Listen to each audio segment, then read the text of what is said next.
But enough of this palaver. Let's get the show on the road.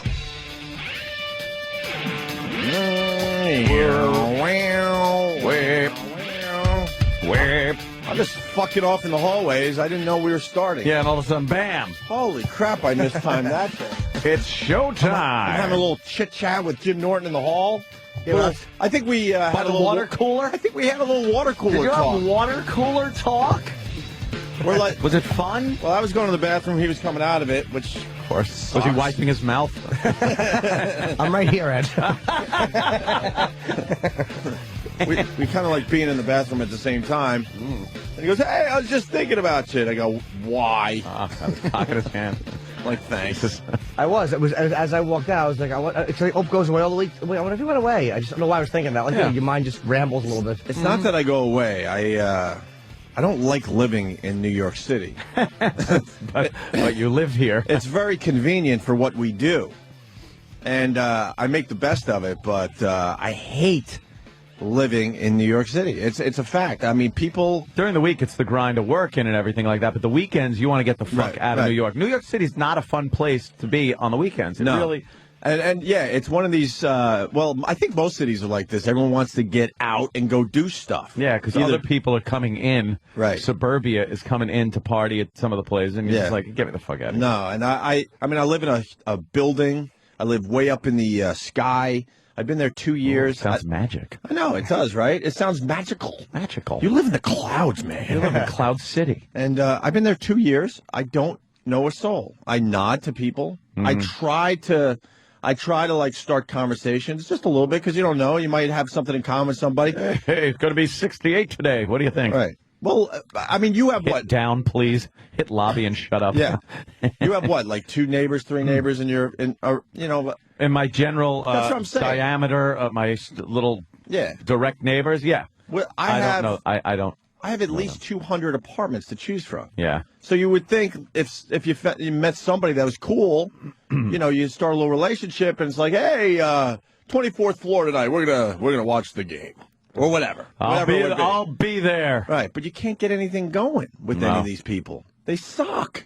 Yeah. They just suck. And then you walk around the neighborhood, and they're just a bunch of snobs with their tiny little dogs, right, Jimmy? Yeah, Jimmy lives in the same neighborhood. Is downtown different, Jim? You lived down there. Downtown is way different. Yeah, it is different. I lived on 43rd. I never lived downtown, per se, but yeah, I think it is a bit different, man. Yeah, way different. People are a little more social as far as shit like that goes. I forgot to tell you, I almost beat the crap out of a father as he was walking his 2 little kids on the Upper West Side. I forgot to tell this story. Was he the warden of a Turkish prison? little fat kids. This guy was a complete douche. Just a douchebag, like walking the streets of New York, like thinking his shit don't stink. And I was like minding my own business. And it got to a point like the guy was a complete asshole, right? And so we have a confrontation. And Wait, he's in front of you or behind? We're walking. Okay.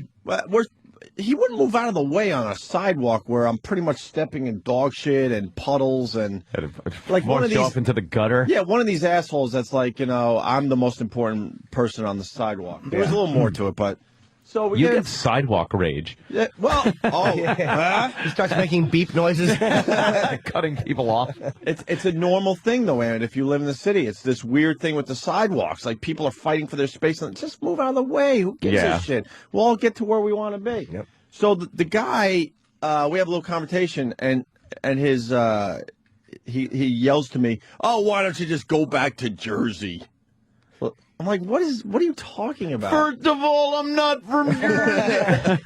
But that was his thing. Like, go back to Jersey. Like he thought because I was how I was acting on the sidewalk, that I must not be from the Upper West Side, the very important Upper West Side. Ew. Yeah, that's what I said. I went ew, and then I made a split-second decision not to like cause a major scene. Just belt him in the face and beat him up in front of his tiny little kids. That's embarrassing. They never forget that, by the way. Huh. You would have changed the life. You would have made a fork. Kids? You would have made a fork in their life right there, where they could be who they are and who they're going to be. Yeah. But you would have turned them into something else right at that moment, because they'd never forget someone punching their dad in the face. And let me tell you, this guy, just think of the biggest douche you've ever come across. This guy was right up there. right up there. I guess he was born and bred on the Upper West Side, and maybe his parents came from the Upper West Side. Yeah. You're nouveau riche. I love the people that they try to try to keep the city how it is. This city is a place where you shit on it for as long as you can, make as much money as you can, and get the fuck out. And then you leave. But the people that are born and bred don't understand that.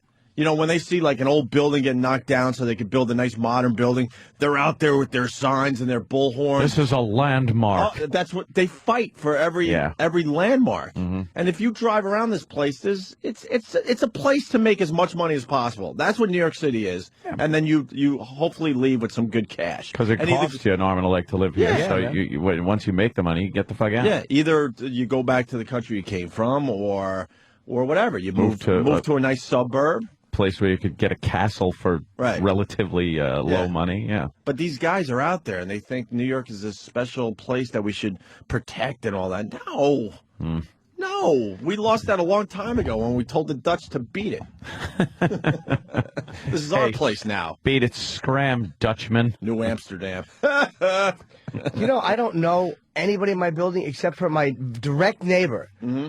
She's like a finance banker. She's an Asian woman. I see her like maybe once every 2 jerk you off every so often. Does she at least say hi to you? Oh, she's she knows me. We actually talk in the elevator, and you know she travels a lot. Yeah. And her boyfriend's a dude. I think Michukaku. Yes. Oh, the cookie man for you, dummy. Cookie man, dummy. Hey, Pinocchio. No, her boyfriend is a guy who looks like an MMA fighter. Actually, I've seen him in the gym. He's actually broken the heavy bag, kicking it. Oh, that's the guy. Yeah, he's a savage. You've talked about him. Wow. But they're really nice people, but that's the only people I'm taking the elevator up. And we both get off of the same floor, like a person, and they'll walk right and I'll walk left. I'll go, I don't even realize this person lives on my floor. Yeah. Like you don't, like sometimes I'm walking behind someone on my floor and they're like I'm in department E and they're in department, G. And I'm like, I've never seen them before. Yeah. I've never seen you before. My neighbor, I got 3 on my floor. The one guy who's the closest to my apartment is the biggest douchebag. He could be even worse with the guy with the kids. Like he sees me, I try to hey, we live on the same floor. It's kind of like this is at least give the hey nod. Something. He's like, he's a grump, and he goes into his apartment, and I've tried show people. Right. I've tried to say the hey to him a few times. Whatever. One night I'm dragging my garbage to the garbage chute, and he's going into his apartment. He goes to me, "Can I help you?" I'm like, are you and now another confrontation. I go, are you fucking kidding me? I'm your fucking neighbor. But he asked to help you. No, can I help you? Like, what are you doing up here? Oh, I thought he was actually saying, can I help you with that? Look, I know I don't... And then I'm like, wow, why is Opie getting mad that the guy wants to assist him with his garbage? Okay. That's probably what the guy meant. You probably hated him so much and he didn't know. He was probably, can I help you? Like, can I get the door for you? Yeah. And you're like, shut the fuck up. Throw yourself through the window. This guy's an asshole. Like, why else would I be this high up in the building, you idiot? And I've tried to have a little chit-chat conversation like, you're my neighbor. How about we acknowledge we're neighbors, idiot? So it's like can I help you? Like, can I help you? Like, what are you doing up here? What are you doing up here? I direct garbage through hallways of places. Right. I know I don't dress the part, but Jesus Christ, I introduced myself a few times that you should know who I am. What did you say to him? I said exactly that. I go, are you fucking kidding me? I'm your fucking neighbor. And then he went into his apartment. And by the time I came back from the garbage chute, he came out with a solid apology, like, "Oh, I'm sorry, blah blah blah blah blah." Oh, he did apologize. What do you think I am? The help? Yeah. Well, I know I dress. He thought you were the help. I dress like the help. So maybe it's like the help. Maybe it's my problem. And then the other guy on my floor is Winston, the karaoke king, who has karaoke parties. Now he has invited you to a party.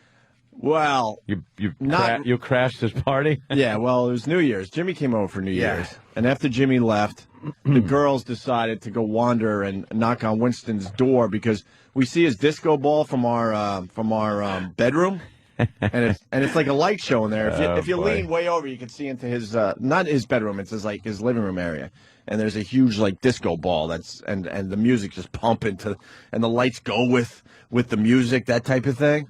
So New Year's Eve, the girls decided to knock on the door with some drinks, and we got to meet Winston. The karaoke king. Well, that's a plus.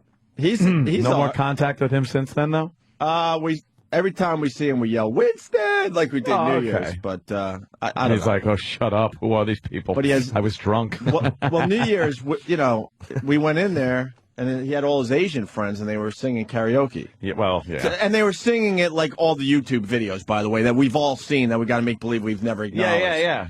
They're singing with the horrendous... With the little inflection on their voice that is a little different than... Little. Yeah, the little. I was living a YouTube video, trying to keep a straight face, and it's New Year's, and they were a bunch of duds except for Winston.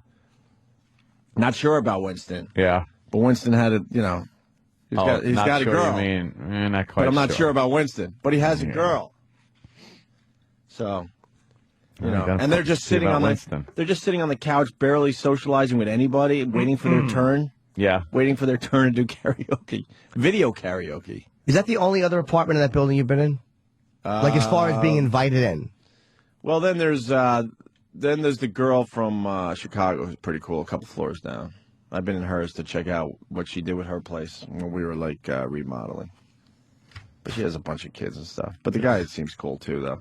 We can almost be friends with them. Almost. I've been in one apartment in my building. Me and Florentine, this guy Tony, who works for MTV, who I know from before I lived there, right, lives on the 6th floor of our building, and he had a little Christmas get together. But him, I know that doesn't even count. I haven't met one person and then been invited into their apartment. What is that about?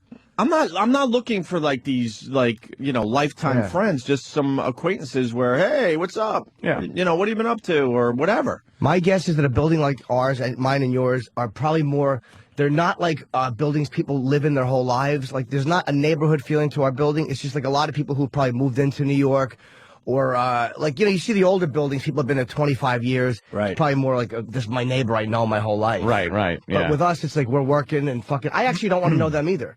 Like there's a guy in my gym I see. He's kind of a heavy guy. He's probably trying to lose like 80 pounds. And he sees me and he asks me, he sees me ask me workout questions. Like I'm his workout idol.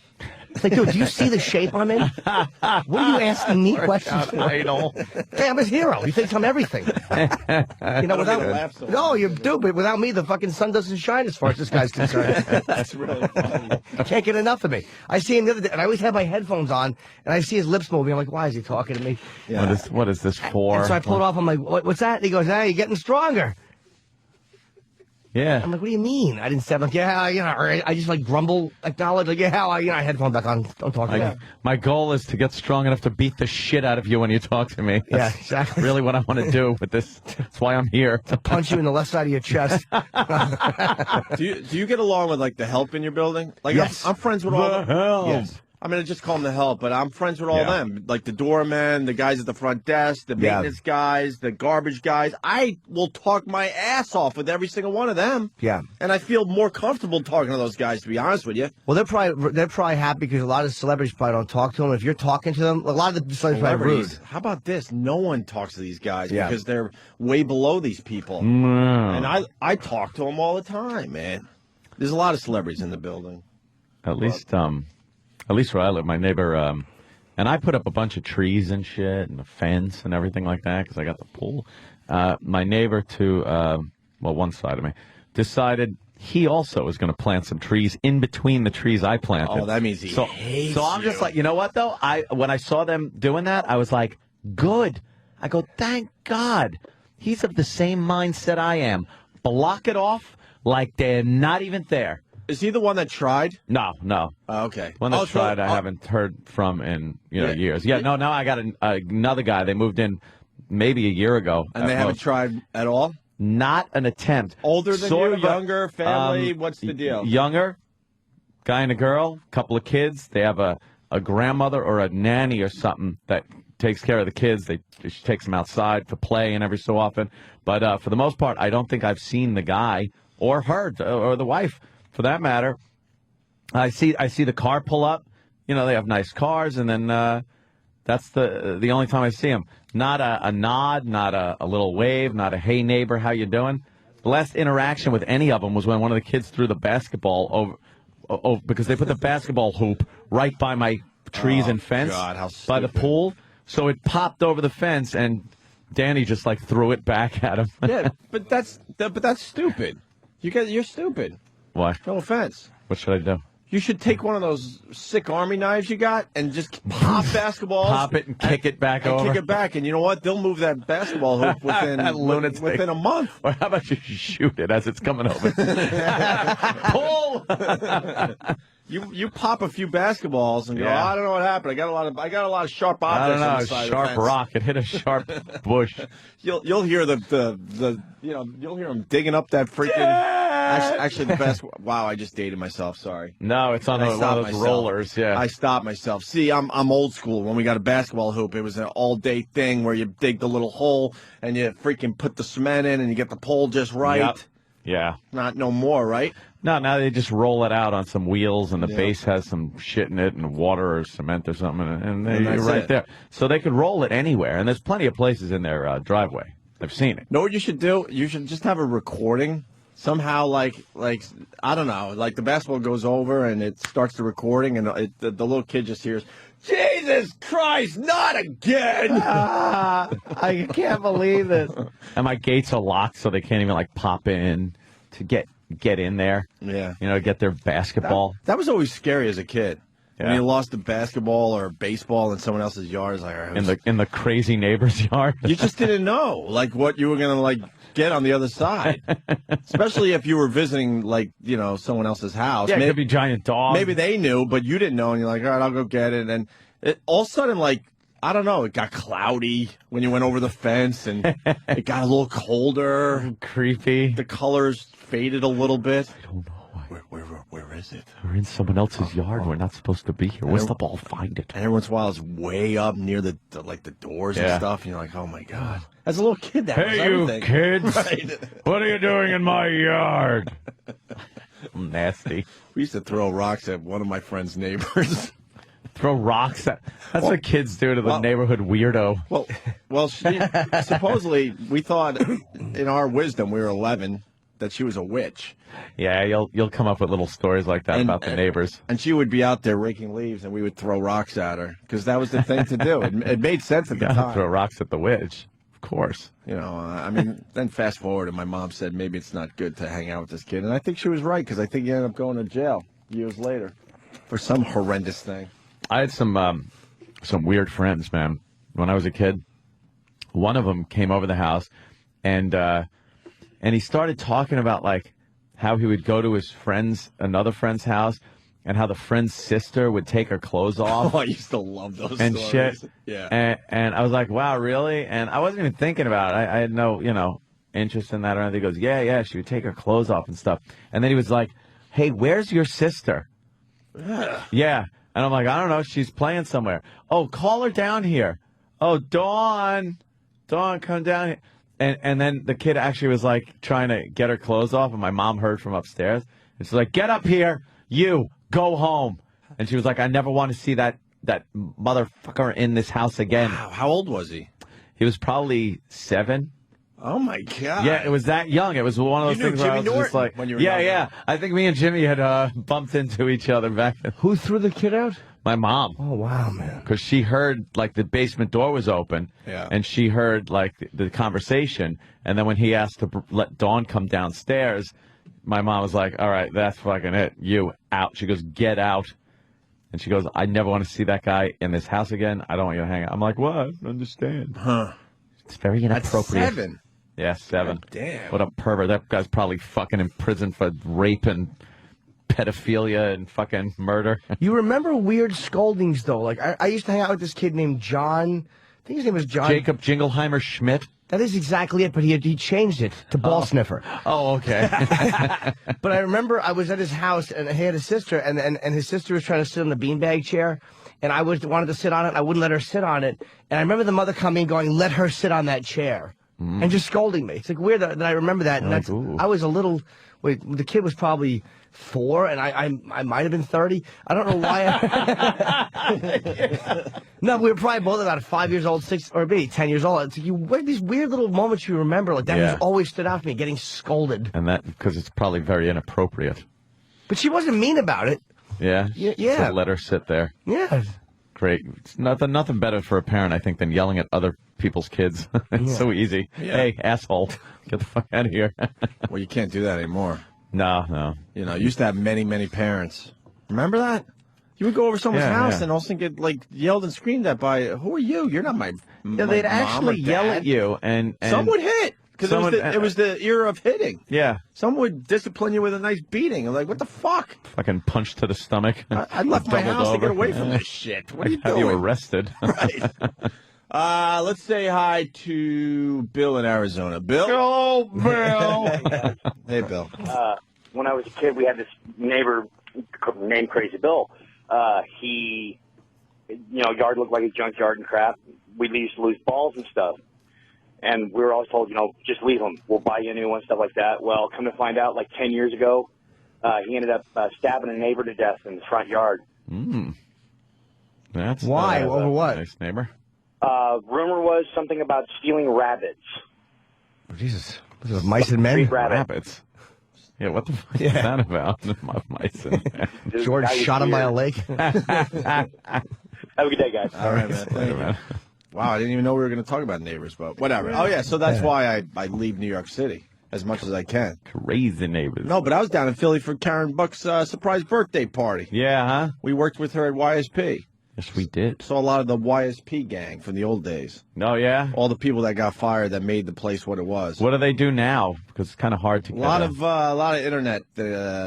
internet things going on with these people. Is that it? Yeah, it was great to see them. They were all the people that made YSP like a powerhouse, and the company that we used to work for saw it another way and got rid of everybody. And now, rumor has it, Danny Bonaducci down there is in 22nd place, I heard. That's good.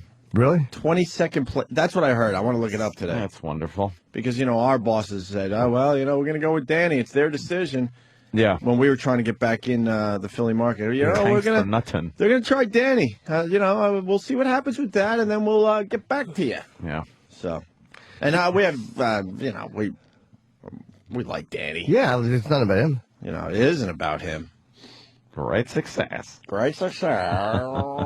Yeah, it's just the infinite wisdom of the people over there. So, ugh.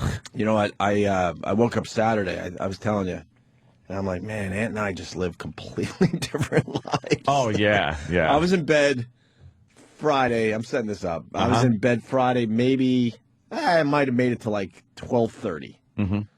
And I was up early. And I was like just on the internet, and I got word that you were still live from the compound. Yes. I'm like, wow, Aunt. And this is how stupid I am. Wow, Aunt's up early doing a little early morning broadcast. And then I did a little more research and found out, no, he's trying to get to 9:30 in the morning so we can complete a 12-hour live from the compound broadcast. Yeah. So I'm like, holy shit. Yeah, I wanted to do it. So I popped on for literally your last 7 minutes. Wow, that must have been Literally the last 7 minutes when you were wrapping up. just trying to stretch it out till 9:30. A 12-hour broadcast. Yeah, it started out. See, the thing is, when I got home from the show Friday, I was like, I'm taking a nap, and I slept until about 6:30 Friday night. So I was up as a pup. Ready to go. So then, a bunch of people come over, hanging out, fire up the old transmitter, and just start broadcasting about 9:30 or so. Wow. And then we were just drinking and talking, and people were coming in and out and leaving and coming in. So I just figured, fuck it, I'll stay on. And then you look at the clock and realize how quick time goes. And I was like, you know something? I'm not even tired. I might as well what am I going to do? Stop broadcasting and then just sit in front of the TV or go into bed and lay there? So I figured, fuck it. I'm going to see if I can go 12 hours straight. So I did a 12-hour marathon on the Live at the Compound. And, I was talking earlier how nice it is. You can watch the complete degradation from part one. I think there are 8 or 9 parts to that show up there now that are just rebroadcasting. And part one, we've had a couple, but me and Danny start. We're just sitting, drinking some Guinness, having fun. By the end, or actually by the middle, you could really see, like, alcohol is taking effect, and we're just babbling about Dr. Michio Kaku's theories drunkenly, about Back to the Future time rules. Was there a lot of Here's the thing. Here's the thing. I think at one point I actually said, "Motherfucker doesn't even know what he's talking about." I think I did at one point. I just went, Michio Kaku is a fucking asshole. And I'm gonna he fucking doesn't tell get you it. why. He dismissed me like no. He dismissed me. Whoa. That's exactly what it What, gets you want to down fight? to. What, you want to fight? It's a broadcast you really want to check into from beginning to end. I mean, stick it out because you will see it starts off fun with a couple of beers and it just ends in like, fuck that guy. What an asshole. What scared me about watching the last 7 minutes, and that's the only reference point I got. I'm thinking to myself, because you mentioned you had only like 4 beers since 4 in the morning or something like that. Yeah, I was milking it. Not that I'm keeping track, but it's important to what I'm saying. I'm like, all right, if he's saying he only had 4 or 5 beers since 4 in the morning, that means he had a lot of beers before 4 in the morning. Yeah. And I'm sitting there going, first of all, I put myself in your body, and I'm like, I don't know how the fuck he does it. And then I'm like, I think he drank himself sober. That was my thought, because there was barely a clue that you were A, drunk, B, really tired. Okay, that got a little crazy. What are you doing? This was late at night. Oh, wow. I put up the Rihanna pictures as my background because someone said, hey, Rihanna is naked on the internet. I go, all right, let me punch it up. So I have the capability of punching it up and then putting it on the green screen behind me. So then what I was doing was virtually licking her ass. That's the type of entertainment you'll get live at the compound, my friend. Well, you know what? When you see an ass like that, you gotta. And we've all seen the Rihanna pictures by now. Yeah. Who knew that ass was hiding under those clothes? Danny's raising his hand. Yeah, but Danny's raising his hand because he likes the big booty. I'm talking about when you see the big booty in the pants, you're like, ugh, that's got to be messy. And then you see it without the clothes on, and you're like, dear God. She's got a very slender waist is what it is, too. So it kind of really shows up. She had a dark crack, though. That crack in one of the shots is like, wow, that's like the abyss. Yeah, that's nice. Somebody was able to screen cap that one. Jesus. Boy, I wonder who put the pictures up, huh? Jesus. Just leave the chick alone. Oh, right, yeah. That guy seems like he's got some major fucking issues. Oh, yeah, there it is. Look how deep and dark that is nice. The crack is lovely, dark and deep, but I have miles to go before I sleep. The picture of her ass in the mirror is just a solid shot. That is juicy, man. Juicy? Mm-hmm. Looks like smooth. She's sexy. If you turn your head sideways, it looks like a lobster claw. There's a little frontal nudity. Oh, look at that. Yeah. Wait, where the fuck are all these pictures? I saw the basic ones. I saw the basic 6. Come on, She sent me those, and I was just so mad at her. I finally just released them. Yeah. Wow, I only saw I got to go deeper on this one. Yeah, you go deep. Look at her. She's holding herself, so you really can't see any real vag area, but you know it's there. Dude, I was on What Would Tyler Durden Do? What did I do wrong where I didn't get all the shots?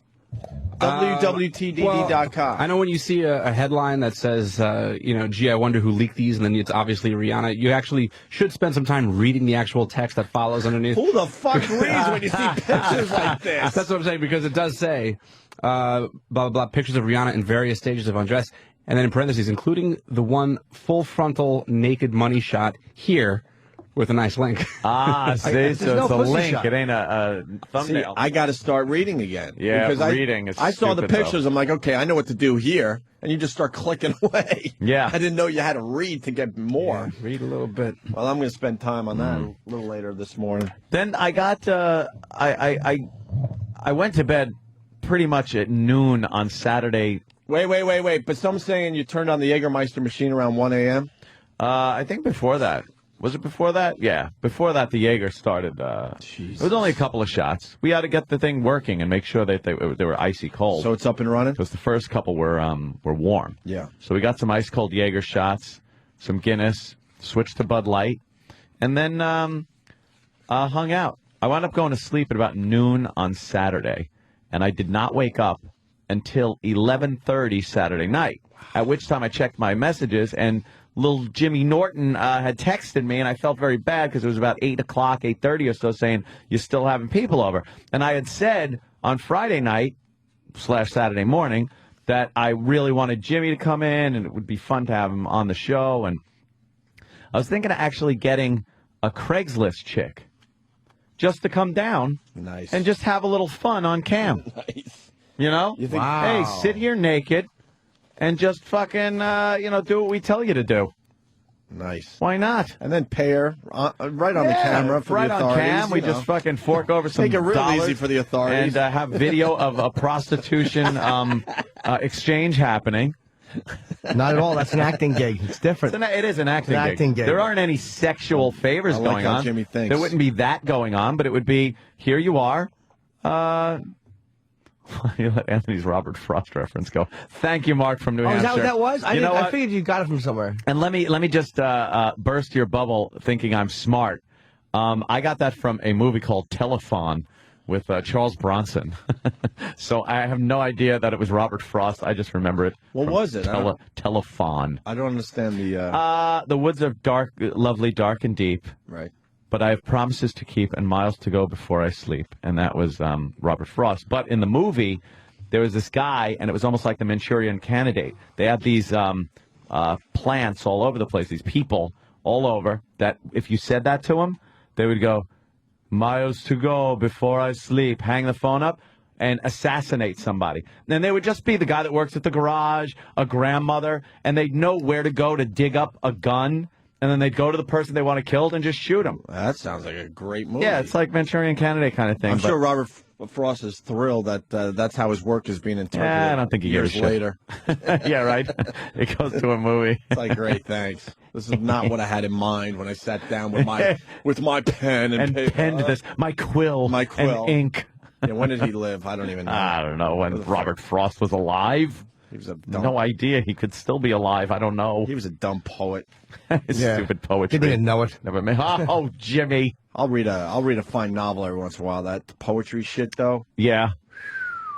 Rough. I don't get it. Even when Morrison was attempting to do poetry, I couldn't get involved. Did you ever get involved with poetry? Even just Never. Bored me. Not to get faggoty or anything, but just to try to go, all right, what is this about? A Nantucket limerick. That's about it. That's as close to poetry as I'll ever get. I read poems and stuff here and there, and I'm like, what? I wrote What are you getting at? What am I supposed to be getting from this? I actually wrote a book of poems called The Golden Bough. The Golden Bough. Yeah. And what did that represent? I don't even know. Nothing. I just wrote it. The girl bending over in a curtsy and pissing on you? No, B-O-U-G-H. The Golden Bough. Yeah. Collection of Jim Norton's poems. Yes, and no one will ever remember it. It's what I believe the book Brando was reading from in Apocalypse Now that he threw at Dennis Hopper. You know something? That's great. I did not know that. They teach young men to drop fire on people, but they cannot write fuck on their airplanes because it is obscene. I think he wrote that one, actually. Colonel Kurtz. It's a good poem. Roses are red, violets are blue. Decapitate chef. And throw the head in Martin Sheen's lap. But yeah, poems annoy me. They annoy me for some reason. I never get what I'm supposed to get out of them. I think they're very pompous and then like people that write them think much too much of them and themselves. Who decided that poems don't have to rhyme? Yeah. That's when I get crazy about them, especially. Like this, the non-rhyming poem. At least rhyming, there's some talent in there. You got to find a word that rhymes. It's like songwriting. How about you just tell us what you're thinking? Yeah. Stop making it so vague. And yeah, you got to equate it with a leaf in the wind. What do you think this means? I don't know. Hair like golden embers, heart like a stone, fall from the trees. Oh, shut up. What? What are you talking about? What You're a cuckold. You're a cuckold. The bull prepareth him. What does this poem mean to you? My mouth be full of the bull. Yes. The shaft it darketh against my wife's alabaster hiney. Yeah, you got to stay away. By the way, going back to that Craigslist, you got to stay away from that bit. Why is that? Oh, they're looking. They're looking into that Craigslist big time. Yeah, but what if it's just like Jim said, an acting gig? Yeah. I want a chick to come down live at the compound. It's a program, an internet program, where she comes on. I'll have a release filled out, and then have her just sit there naked, and then maybe do a few acting tricks. You're trying to tell Jim and I that you're using logic as far as the compound goes. We might drink a little bit. That's what I'm saying. Trust me, the authorities are in deep with this Craigslist. But they want those sex sites shut down. But on if the there's Craigslist. no money for sex, I want an actress to come down and disrobe on my program. Why can't I do that? He can. And then pay her for her acting ability. But she's not going to be able to help herself, and she's going to be like... She's just going to be sucking dicks? She's going to be I gotta suck a dick! She's going to be taking the guns and shoving them isolate up. that. She's going to be taking the guns and shoving them up her pussy. No guns in the room with a friggin' up her anus. actress, She's not going to be able to help herself. actress. She's going to need to plug the holes. But the only problem with having people like that over is like it's like you're a gun owner, but they don't like you're going to be allowing people to just walk in and see your apartment or your house. I mean, you're inviting home invasions. You're inviting by allowing a certain element into your house, just people who are sucking dick for money online. People are going to see that fucking house and go, this guy just hangs out and drinks with his dumb friends. Man, we could fucking... You're nuts. A bad idea. Yeah, you can't let people in your place. Maybe if I go and blindfold her and bring her in a closed van, I could have her help me with a couch, loading it into a van, and then beat her over the head. Would you? Would you? Hey, go Batman. Thank you. Go Batman. Meet her at a mall. Blindfold her and bring her to the Batcave. Bring her to the compound there and downstairs. Blindfolds off, close her off. After the job is done, we cut her up. We let her... yeah. Because I think it's funny if you get a bunch of trannies and you have a biggest penis contest. Big cock contest. And they make the winner jump in a circle with their penis flopping. I'm in. Yeah. Well, it's, anything can happen over there. I have no clue, so. All right, why don't we take our first break? We're just getting started. When we come back, can we discuss, at one point at least, Wanda? Too many of those. Oh, we'll do it right after the break. We got some clips and everything. Oh, you got Wanda clips? Good. Yeah, Wanda Sykes going after Obama a little bit. Oh, yeah? I don't know if we got her. Hopefully we got part of her set. Wanda has fucking balls. It was a good set? I only saw a couple of clips. Just a couple quick clips so far. Keith went with her. Keith was bragging, I'm going to get to meet the president.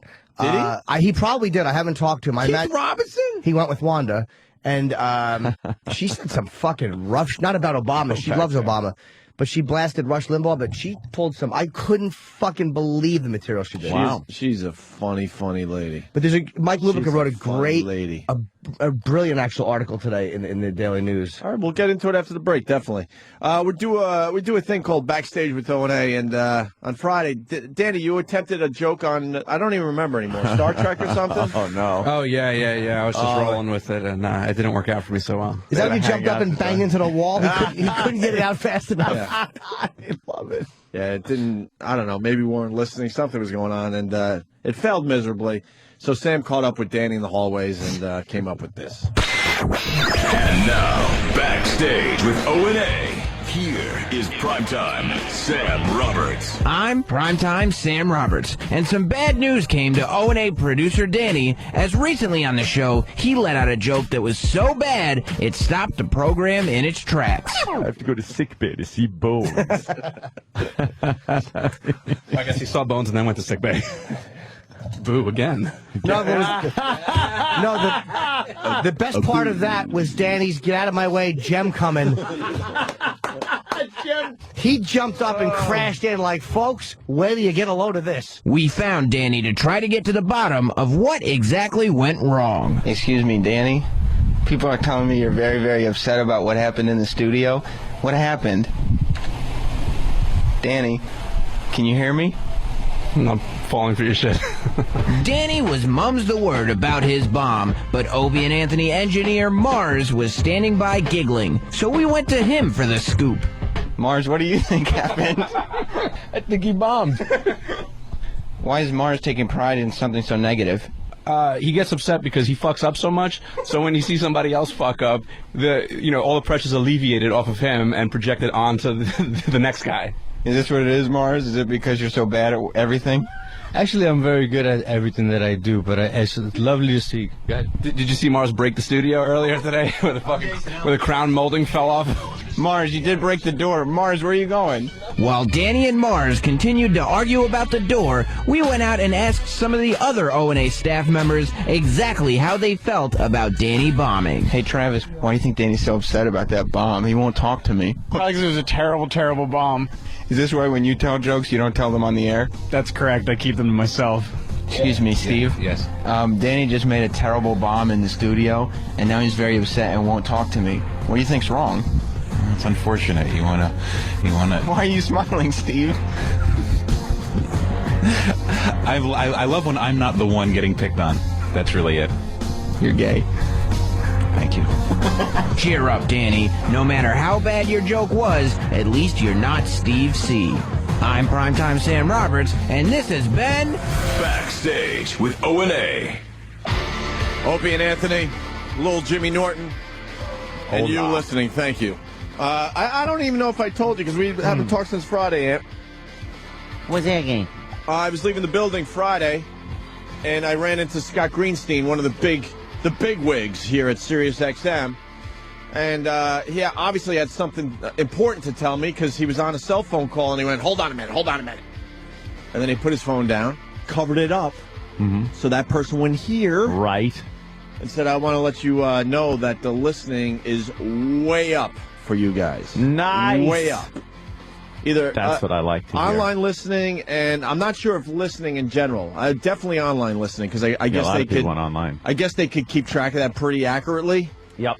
And he goes, you guys way up. And then he goes, you guys are officially back. You're officially back. I'm like, what? Where were we? Yeah, we've been back forever, doing very well. Okay. No, but I don't even acknowledge that. Now that you're, in my building, you're officially back. You're officially back. I wanted to tell him, well, when we sell out comedy shows in front of 10,000, 12,000 sometimes Where were we then? Where were we then? Well, you know something? We weren't here. Right. So that's... so according to him, we're officially back, Anthony. Pretty much that. Even though we've been at this, 4.5 years now. Why do I still get mailers like a subscriber, though? Oh, do you really? Yeah. I still get mailers like, hey, would you like Sirius XM satellite radio? Here's what you got to do. Call this number. I'm like, man, what? I work there. And then he did what, corporate people do. He passed the buck. He's like, I talked to Bladder for more details. So I guess we got to talk to Steve today about details on how well we're doing. I got to apologize to Steve Bladder. Why? Because he did call me and left a message for me. But my conscious hours this weekend did not allow me to call anyone back. I could not call anyone at 3 a.m. It was just one of those things where it's like, I wasn't up during the hours you call people. You bring up a great point, conscious hours. Yeah. You find yourself like, I wake up sometimes, No, go ahead. That was about it. Made me think of something. That's I have to just apologize to him that I did not return his call, and I felt bad. I don't want him to think I was avoiding him or anything. Conscious hours, when you do morning radio, I mean, you get into, in my world, waking up Saturday morning at 6 is not insane. It happens. Wow. And I'm ready to go, too. Ready to go. Like, wide awake, and we are two different molds, man. Holy shit. And it's conscious hours where I'm like, well, I got a lot of phone calls that I've been not avoiding, but I've been avoiding. I mean, you know what? Some of them probably. Of course, there are some. Maybe that was a Freudian slip, but avoiding or putting off, and I'm like, you know what? I feel great. I've had my coffee. I'm gonna like catch up with people, and then you start dialing. Because you don't know any better, and you're waking people up. What are you doing? Did someone Saturday, die? Dude, what the fuck? Who dies? Sleeping here. Do I have to go get my suit pressed? What happened? No, I just wanted to, you called me, and then I sit there like, all right, I got to wait till at least 10 or 11, and then by that time, I got to go back to bed for a quick nap. Yeah. Because I've been up too early. It just never syncs up. Nope.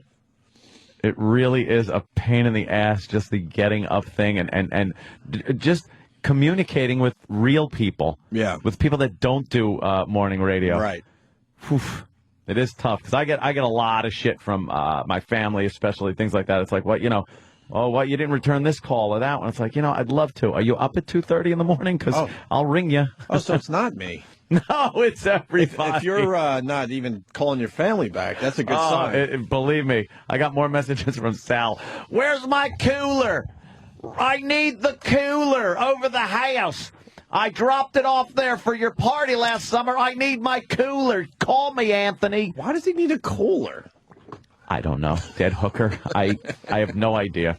But he needed the cooler. The cooler. And I was asleep. He actually wound up coming over the house, grabbing the cooler and leaving, never seeing me.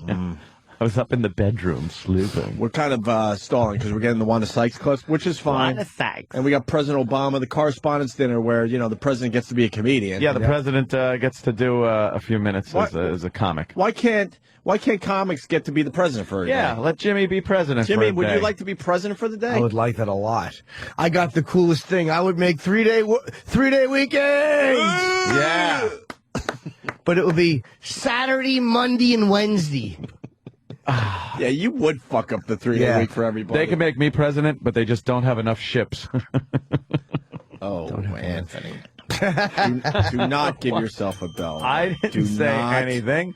I like a large navy is what I meant. I like a large navy to defend our shores. Jesus. Well, what kind of cruise ship is this? You thought that one out ahead of time. 10,000 beds.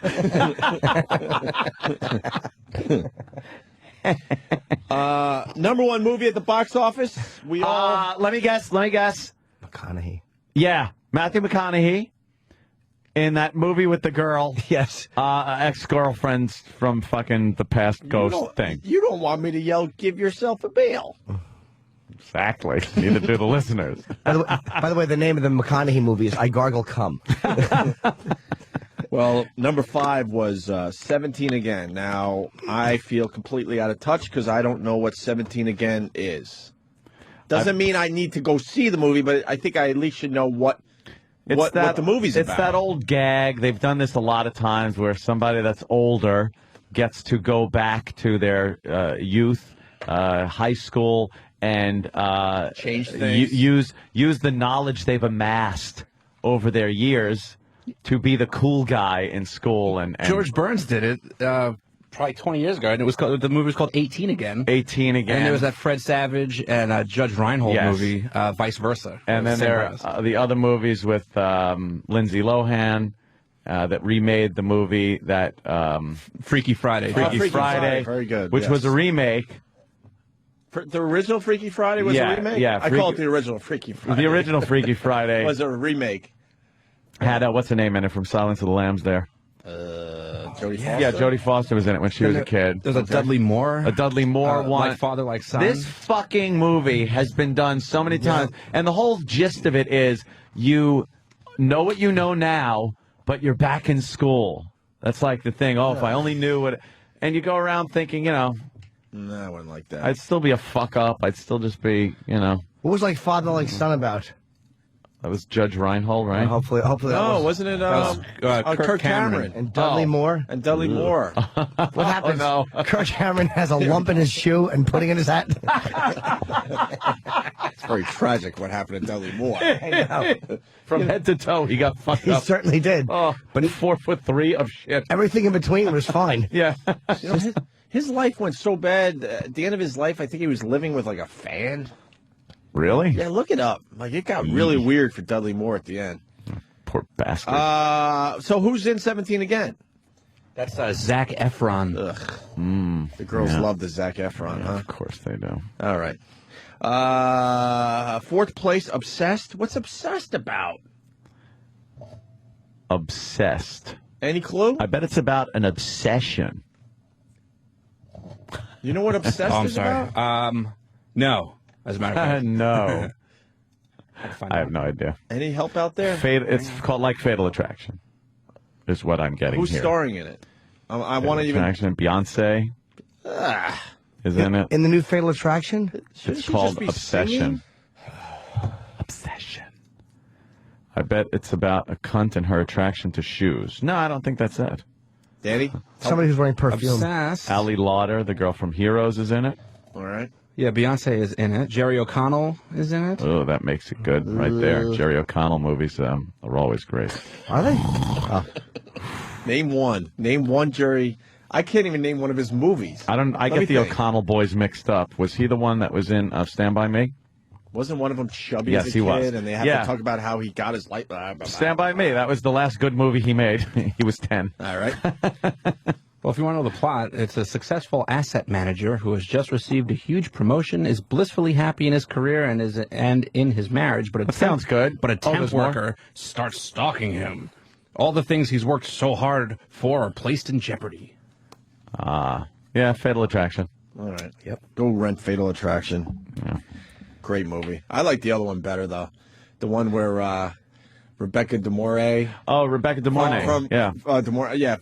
From Risky Business is The Hand That Rocks the Cradle? Yeah. That was a good one. That scene when, what is she, like the nanny, I guess? And she's breastfeeding the kid. Oh, my God. Yeah, that's a good one. That scene rules. She wanted the baby to bond with her instead of the mother. And then the mother's trying to breastfeed, like, and the kid's all going, upset. The kid doesn't want anything to do with her boob. She was completely being the mother to this child, and the mother was being shunned by the baby. And then she's like, pew, she pulls that big tit out and just starts breastfeeding. Well, it was a stunt tit. Yeah, it was a stunt tit, definitely. Stunt tit, though, nothing better in movies. But if you're editing it together where it seems like Rebecca De Mornay, then it's cool. I felt like I was seeing her boob. Yeah, of course. Absolutely. The kid's just sitting there suckling. There it is. On a big full Look, that's boob. nice. Oh, wait, that might be. That might not be stunt tit. Wow. That looks pretty good. It's not her kid. That's great. That's so fantastic. That's so twisted. That was so dirty and taboo and hot at the same time. And I'm not into that breastfeeding fucking fetish. But there was just something so wrong about that. I had so many weird feelings going through my body. Yes. I wish my mom had boobs like that. Oh, shit. But then again, it would be even cooler if it wasn't my mom. I was cheating on my mom with another boob. That was great. The baby just wound up hating the mother. She's Yeah. like, crying anytime. I can't hold my baby. And then someone who's now really famous, I think, if it's the same movie, bought it in a greenhouse.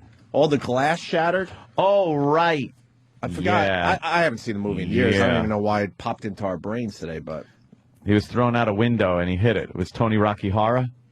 Yeah, he was giving Rebecca De Mornay a foot massage. I think they rigged like the windows or the ceiling or some kind of like doors to just shatter, and the whole thing shattered down on her. Obsessed is about a pussy whip guy. Let's get Kent. Let's get Kent, the movie guy, on the phone. Kent. Yeah. Hey, guys, because I'm lame and I wanted to get laid this weekend, I made a deal with my chick. She goes see Star Trek. I'll go see this shitty Obsessed movie with her. So What'd you see first? What'd you see? What'd you see first? Hold on, Kent. Hold on. Are couples really doing that shit? Making deals? You don't make deals. If you're with a cool chick, you just go, hey, I'm going to this movie. I know you don't want to see it, and enjoy the chick flick with your girlfriends. Mm-hmm. Then again, hold on. Then again, I was in a relationship where I was dragged to bridges of fucking Madison County. So, all right, I guess I'm not the cool dude I thought I was. I got to see the love letter. The love letter. Horrid. So, and my chick's way too hot for me, so I pretty much do whatever she wants. But Horrible, wasn't it? yeah, this movie. We'll just talk over Kent. Was that the one He where doesn't understand. Kent, will you shut up, please? Kent doesn't understand sometimes. We'll get to. Oh wait, is that Nip? Oh my God! Oh, yeah. Is that from Hand? Oh my God! Look at the smiling baby going. I'll latch onto that. All right, now we're definitely looking at a stunt boob. Baby, I would love to talk to the baby that was in that scene. Well, kid's got to be like my 15 motivation years was old now. a tit. Right. Oh my God! All this filled with milk. Yeah, see, they're not showing her face. Just filled with nourishment and goodness and love. A big heaving mammary full of love and life-giving juice. Yeah, let's try to make it as hot as possible, Jimmy. Yeah, just sugary, warm love. We got our breastfeeding fans out there. Let's take care of them today. I'm not even a fan of breastfeeding, although I was breastfed. Just all that goodness. The boob is struggling to keep it all inside. It's leaking out. Such goodness. Just leaking out all that goodness. It beckons you. The scent of it beckons you to come get more love. Just nuzzled up to her bosom. You don't understand an asshole boss or taxes or anything at that point. Well, what nudity was that she was doing? Hello. Hi. What do we got What's here? your name? It's called Never Talk to Strangers. Wow. Yeah, she'd like to get nude. That's a good, you know something? That missionary shot is great with her legs just there and the man's ass. Oh, yeah. I mean, with her. Oh, yeah. If you're going to be in that position, the woman's got to, she's got to clap her heels together for you. She got to spur you like she's riding a bull. I like that. If she spurs your ass while she's fucking riding underneath you, that's a good one. Bent legs over you with feet like clinched together, linked together like she's going to put you in scissors. That is really good. Solid. Yeah. Kent, so you had to go see Obsessed so your chick would go see Star Trek. Yeah, basically. And the whole movie is just women in charge of this one man, basically. He works at this law firm. This chick is attracted to him, and she basically rapes him at one point, and then Beyonce gets all upset at him. And what's funny is Beyonce plays the housewife who doesn't really do anything, but when she finds out, she tells this dude to get out of her house, which just annoyed the shit out of me. And of course, this dope does it, and it's just the whole thing is just put men in their place and powerful women, in the powerful leads. It's just it was garbage, complete garbage. Yeah. All right. But you didn't need me to tell you that, so I'm gonna. Well, it was number 4 at the box office. So. Stephen Major. Kent, you're still on the phone? I thought we told you to go fuck your mother. Nice. Bang, boom. Just once. I wish I was interesting. Number 3 at the box office, Ghosts of Girlfriends Past. That's the shitty fucking Come in My Hair movie. That's the Matthew McConaughey. Matthew McConaughey's movie. A lot of these movies, you got to think the people just went because Star Trek was sold out. That's what happens, right? Of course. Sure. Of And course. then Wolverine. Somebody else ran into me this weekend saying Wolverine's just amazing. Oh, I think it was Will, who used to work for the channel. Did you see Wolverine? Yeah, I did. I wasn't really so impressed with it. Will, who used to work for this fine channel of ours, loved it. We had a 3-hour discussion about it, I believe. I think it's because like I'm well, at least I used to be like a comic book nerd, and I had all the books. So if anything was different from the books, I immediately hated that. So I think that kind of played into my kind of dislike for that film. But I mean, it wasn't a bad action flick, but I had a problem with some of the dialogue and some of the scenes. It felt to me a lot like Terminator 3, at least for the first 70 minutes. It was just like a big chase scene, and then there's plot at the end. And kind of wasn't into it. I don't have the want or need to go see that in the movies, Well, but I do want to see Star Trek. Yeah, Star Trek does look pretty good, and I will get around to that. But the thing that pissed me off the most about Wolverine is that the most interesting scenes take place during the opening credits, where they show Wolverine and Sabretooth like throughout wars in history. Like going through the Civil War and then like Vietnam and that's what you want to see. And that's pretty cool. If they made a movie just about that, that would have been crazy interesting. Yeah, I think they overthink everything in Hollywood. I thought that's what they did. I thought that was part of the movie. Was like him actually fighting in the wars because he's that was old. like the first. That was like the opening sequence. It was about 2 minutes long, and then what they leave you with after those war scenes was just like that. Like you went through all that just to get to this. Like fuck that. It's it was like some shitty mutant A-Team thing, and it was just like no thanks, dude. A movie like Wolverine should have no dialogue. Yeah, it should just be it should for real, and not do for a whole movie where there's no dialogue. And I know people were complaining. There's a lot of action, but you can figure out exactly what's going on with the action and their facial expressions and all that shit. And people were complaining that that leaked version, like there was effects that were unfinished and the claws weren't finished, so you can't base your judgment on that. But dude, the claws look like shit. They look like Roger Rabbit when Eddie Valiant has that cartoon gun. And he's waving. Like, that's really what his claws look like. Cartoony. The listeners, I mean, they're more than hit or miss. They're usually pretty good. Chris Charles in Oceanside says, check out the YouTube clip Wolverine in 30 seconds. Let's take a quick look at that. See what we could. Wolverine in 30 seconds. Yeah, Wolverine made $27 million at the box office, second place. Fontaine, what's going on? Yo, Fontaine. Good evening. What's up, Fontaine? I'm the lone black caller now. Malik don't got no XM. Yeah, no shit. We lost Malik in the transition. Damn, yo. Unfortunately, we didn't lose Lydia, though. She fucking decided to go out on board. Go out and get a satellite. Hey, that Beyonce movie. Well, first off, that white chick, Allie Larder. Holy shit, is she sexy? But the male lead in that movie is Stringer Bell, and it totally fucking took me out of that movie. I couldn't get into it at all. Idris Elba. I don't know how to say his name. Idris. He was he's from The Wire. He's a good actor. He was in he was in the fucking Denzel movie. What was the movie he just did? Where he plays the drug dealer. It was called Go Fuck Your Mother. No, it wasn't called that. That was the title of my autobiography. What was the name of the movie where fucking Denzel Washington plays the drug dealer, Frank, with Russell Crowe? American Gangster. Stringer Bell was an American Gangster? Yes, Denzel shoots him in the head. Oh, that's right. In the middle of the street. Oh, yeah, he just walks down the street. And fucking shoots him in the head. And walks right back where he went. That's another fucking movie I gotta watch that I never saw. American Gangster. Dude, it's great. He's in it very briefly. It's a really good movie. And didn't they, Stringer Bell make an appearance on The Office? I gave up on The American Office a long time ago, but... I never got past the pilot. Was it Stringer Bell? I don't know. I never saw it. I watched the pilot, and I didn't hate it. I don't think they stink. I just didn't, Hey, Fontaine, as a black dude, do you need, like, a black chick in a movie to enjoy it? Because Hollywood has decided that's exactly what needs to be done, where they cast, like, a black woman to bring in more of the black audience. No, not really. Doesn't I matter. fuck white girl. It doesn't matter to you, right? No, not at all. I only fuck white girls anyway. Oh, there you go. What they're trying to, in an attempt to represent everybody accurately, they're trying to represent people, but they're shoehorning a lot of times people into roles where they're not right, just for the sake of saying, "Hey, we're representing." Yeah, someone. look, see, we got that'll get the audience. This will bring in more black people instead of getting. This will bring in more Asians or more women or something, and it's like unnecessary to the story. It's pretty obvious. They sit down instead of getting the best actors for each role. They go, "Okay, we got to fill the black quota. We got to get the Asian. We got to get the kid market. We got to get this market." And then diversity sucks my dick. And then they cast that way. And it's very obvious. And then it's very obvious when you're watching. Diversity does suck. Just fucking make a good movie with the best actors. I don't give a shit. That Black Honeymooners fucking stink. Dude, worst movie ever. Never saw it. Never saw it. Don't want to see it. Yeah.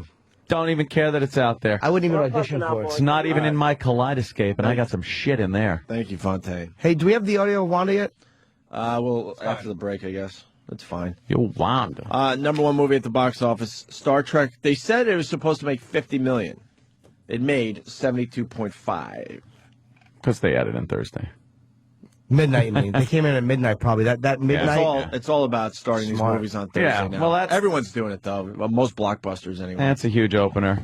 And I told Anthony just before the show, I'm like, this Star Trek has just made Star Wars just obsolete, basically. Well, yeah, because now Star Trek, with the younger cast and stuff, they could go anywhere with this movie. They could just pretty much keep go making anywhere. movies now. They could just keep making movies. They have a whole new young version of the original cast, so they can pretty much go up to the original series. And they don't have to follow the TV show, nothing. They could even go past the original series because it could be stories that happen maybe in between the stories from the original series. Or if they develop, like, new characters to the point it gets up to where the TV show, I guess, would start, it's not going to matter to most of the people that have been watching the movies. No one's going to care. Because they're going to be like, fuck that, I want to know more about this dude. Yeah. Brilliant. I mean, that thing is, you're going to see 1 million of those Star Trek movies now. New franchise they can open up with this shit. Maybe George Lucas can make another space movie with some furry thing going. Yeah. He's got to be embarrassed. Should be. Seeing a movie like Star Trek when he puts out that drivel with fucking Ewoks and cute things and fucking Jar Jar Binks. Ugh. And a whining fucking crybaby Darth Vader. Stop it. Already. Stop it. Already. And that actually goes right back to Wolverine, because there was one of those moments with Wolverine. I'm just looking at it going, oh my God. Because Wolverine wouldn't do that, right? No, I mean... No, I'm being honest. Was it the overhead over the shot? top? Yes. The arch back, the arms out, you look up, you look up. The only thing that was missing... hack shot. Dude, I know, the only thing that would be missing is, like, if they pan to, like, other, like, scenery where you hear his screaming in the background, like, like mountains and, like, a bridge. And that was the only thing that was missing. Dude, it was, like, so stereotypically hacked for just an action movie. And it was just, another thing about that film that I just couldn't get behind. Too bad. Let's go to Chris in D.C. Chris? Hey, good morning, guys. Hey. I only saw that Star Trek movie 3 times this weekend. Really good. I don't want to ruin anything for you guys who haven't seen it. Then don't. I won't, but they did do a new timeline. So they're going to be able to now introduce or do anything they want, and it's going to have absolutely no effect on the old story. And that's exactly what they were going for. Yeah, that's what they were going for. They were kind of using the that, popularity of Star Trek in general to get people really pumped about this movie. And now that the movie's out, it doesn't matter anymore. Now they're going to just decide what to do with this New franchise. timeline. So so Kirk necessarily never has to do battle for the gamesters of Triskelion. Never might have to do that.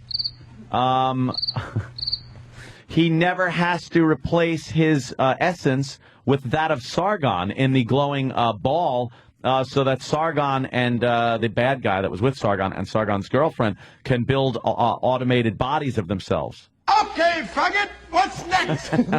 All right. He never, ever has to find the silicon based life form that is killing the miners and learn that it is an intelligent life form. I don't care, I don't care. Guys, greatest movie I've ever seen in my life. Nice. By the way, what they will I'm do... so glad you had to jump in and say greatest movie of your life as Ant's in the middle of a bit for the first time in 3 weeks. Thanks. Oh, shit. Thanks, Chris. Hey, I defy you to go back and not find a bit. I'm joking, bro. Fucking guy's popping in on this I know, he's brilliant got bit to that you pop got in. going on. Now he can't go back to it. Happens. I would have said something like, does it mean that Spock will not lose his brain? Somebody actually takes Spock's brain and they have to find Spock's lost brain. No? Does that mean no? This is going great.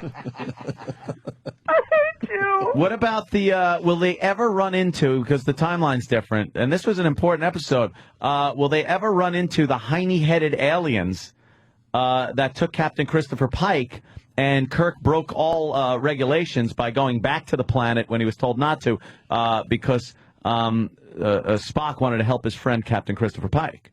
Boring. No? Does that mean no? Will Kirk ever get all turned on by the dancing green girl? Or Christopher Pike, for that matter, because he was in that episode, I believe it was called The Menagerie. Man, you are one pathetic loser. Interesting. Will they ever slingshot back in time again and screw everything up? Well, they did at one point. They slingshot around, and they went back to...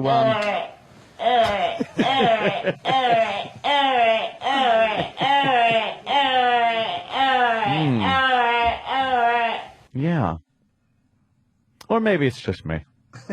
I don't know. I'm interested in that new timeline thing, how they figure that out. They're gonna. Here's what they'll do. They'll just incorporate certain. Maybe they'll look at the series. It was 3 years, and they'll take things that happened in, say, 5 episodes in a row from the first season. Yeah. Maybe they'll incorporate them in movies and redo certain storylines, but really redo them well. Or maybe they'll incorporate 2 of the episode storylines into a film and make it part of the film, but actually redo it well, so it kind of explain and gobble up the series that way. Yeah. Can I? I wonder how fucked the timeline gets. I mean, are they still enemies with the Klingons and the Romulans? Do they know of the Romulans? Because there was an episode in Star Trek where there was an explanation of a war with the Romulans, but it was so long before they didn't have any kind of scanning, and they didn't see what the Romulans looked like. And then they made the neutral zone. And then there was a big battle between Kirk and a Romulan ship. And by the way, the Romulan ship was run by the same guy that winds up playing Spock's father. You need to shut the fuck up. All right. I like when Homer booed him. It made me really happy. By the way, the faggot clip is getting rave reviews who doesn't love from the the faggot faggot community. Can I state the obvious, though, with this Star Trek movie? Yeah. I would say the majority of people that went to see Star Trek this weekend, it's just a hunch, never saw the fucking TV show. I think... never saw the fucking wait TV a minute, show. Wait. The die-hard motherfucking Star Trek fans have seen everything Star Is there Trek. any way to look up the demo of a particular movie? Because anyone under... That's tough because they don't ask for that when you buy a ticket. Anyone under, I would have to say, 30. Yeah. there's a good chance they didn't watch the Star Trek series. Maybe you're right. I don't guarantee know. a lot of the younger demos went to see Star Trek. If there's a new timeline, does that completely interrupt also the fact that Khan, who was on the SS Botany Bay in the original series, then went on to be an arch-villain of Kirk in The Wrath of Khan, the movie. And if there's a new timeline, that completely negates Khan and then The Wrath of Khan, and then Spock will never have died and been brought back in Search for Spock. Easy, he sure ran that one into the ground. I have lots of questions that need answering from this Star Trek. I'll tell you that much. Very good, Ed. Very good. I like the Hey, effects look Star fucking Trek, great, not the man. greatest movie. It's like 21 when they deviate from the true story. 21. Was that 21? Was that Daryl in Michigan? Hello. Hey guys, how you doing? Hey, Daryl.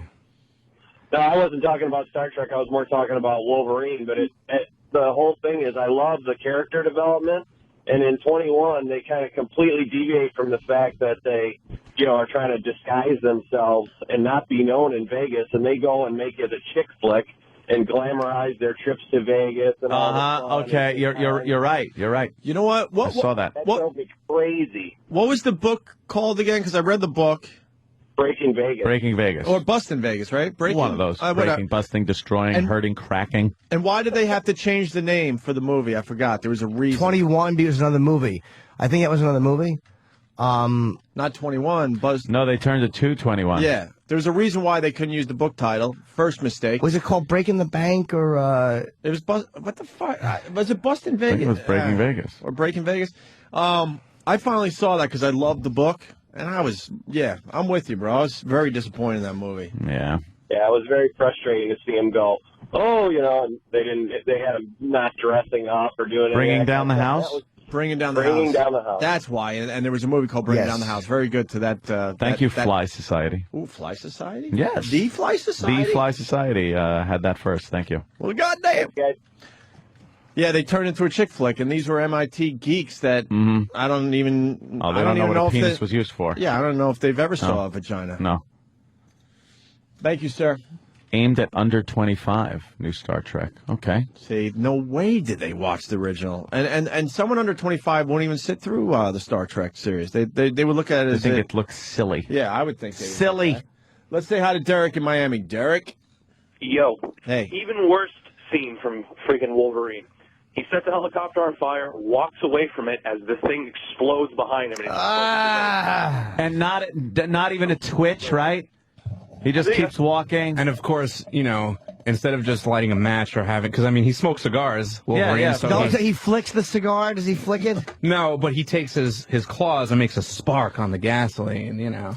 I love the action figure, the action star who lights the fire, just walks and is not affected by it. And then You're still a human kaboom, being. and they just keep walking. They don't Yeah. even look back. I'd be like, holy shit. Everyone would Wow. be. Your body would just do The that. concussion from it would make you go like, whoa, fuck, that took me by Even if you're the surprise. biggest asshole walking this earth, your body still would react to that. It's such a hack movie moment, is what it is. It's been done 1,000 fucking times. But I like the fact that we're looking at Wolverine's not being a realistic reaction, and yet no one is questioning the fact that he has skeleton, that he and has fucking claws coming out of his hand. Claws and his indestructibility, his instant healing abilities. Good point. Mutants. Yeah, we're all looking at his reaction wasn't appropriate to the fire.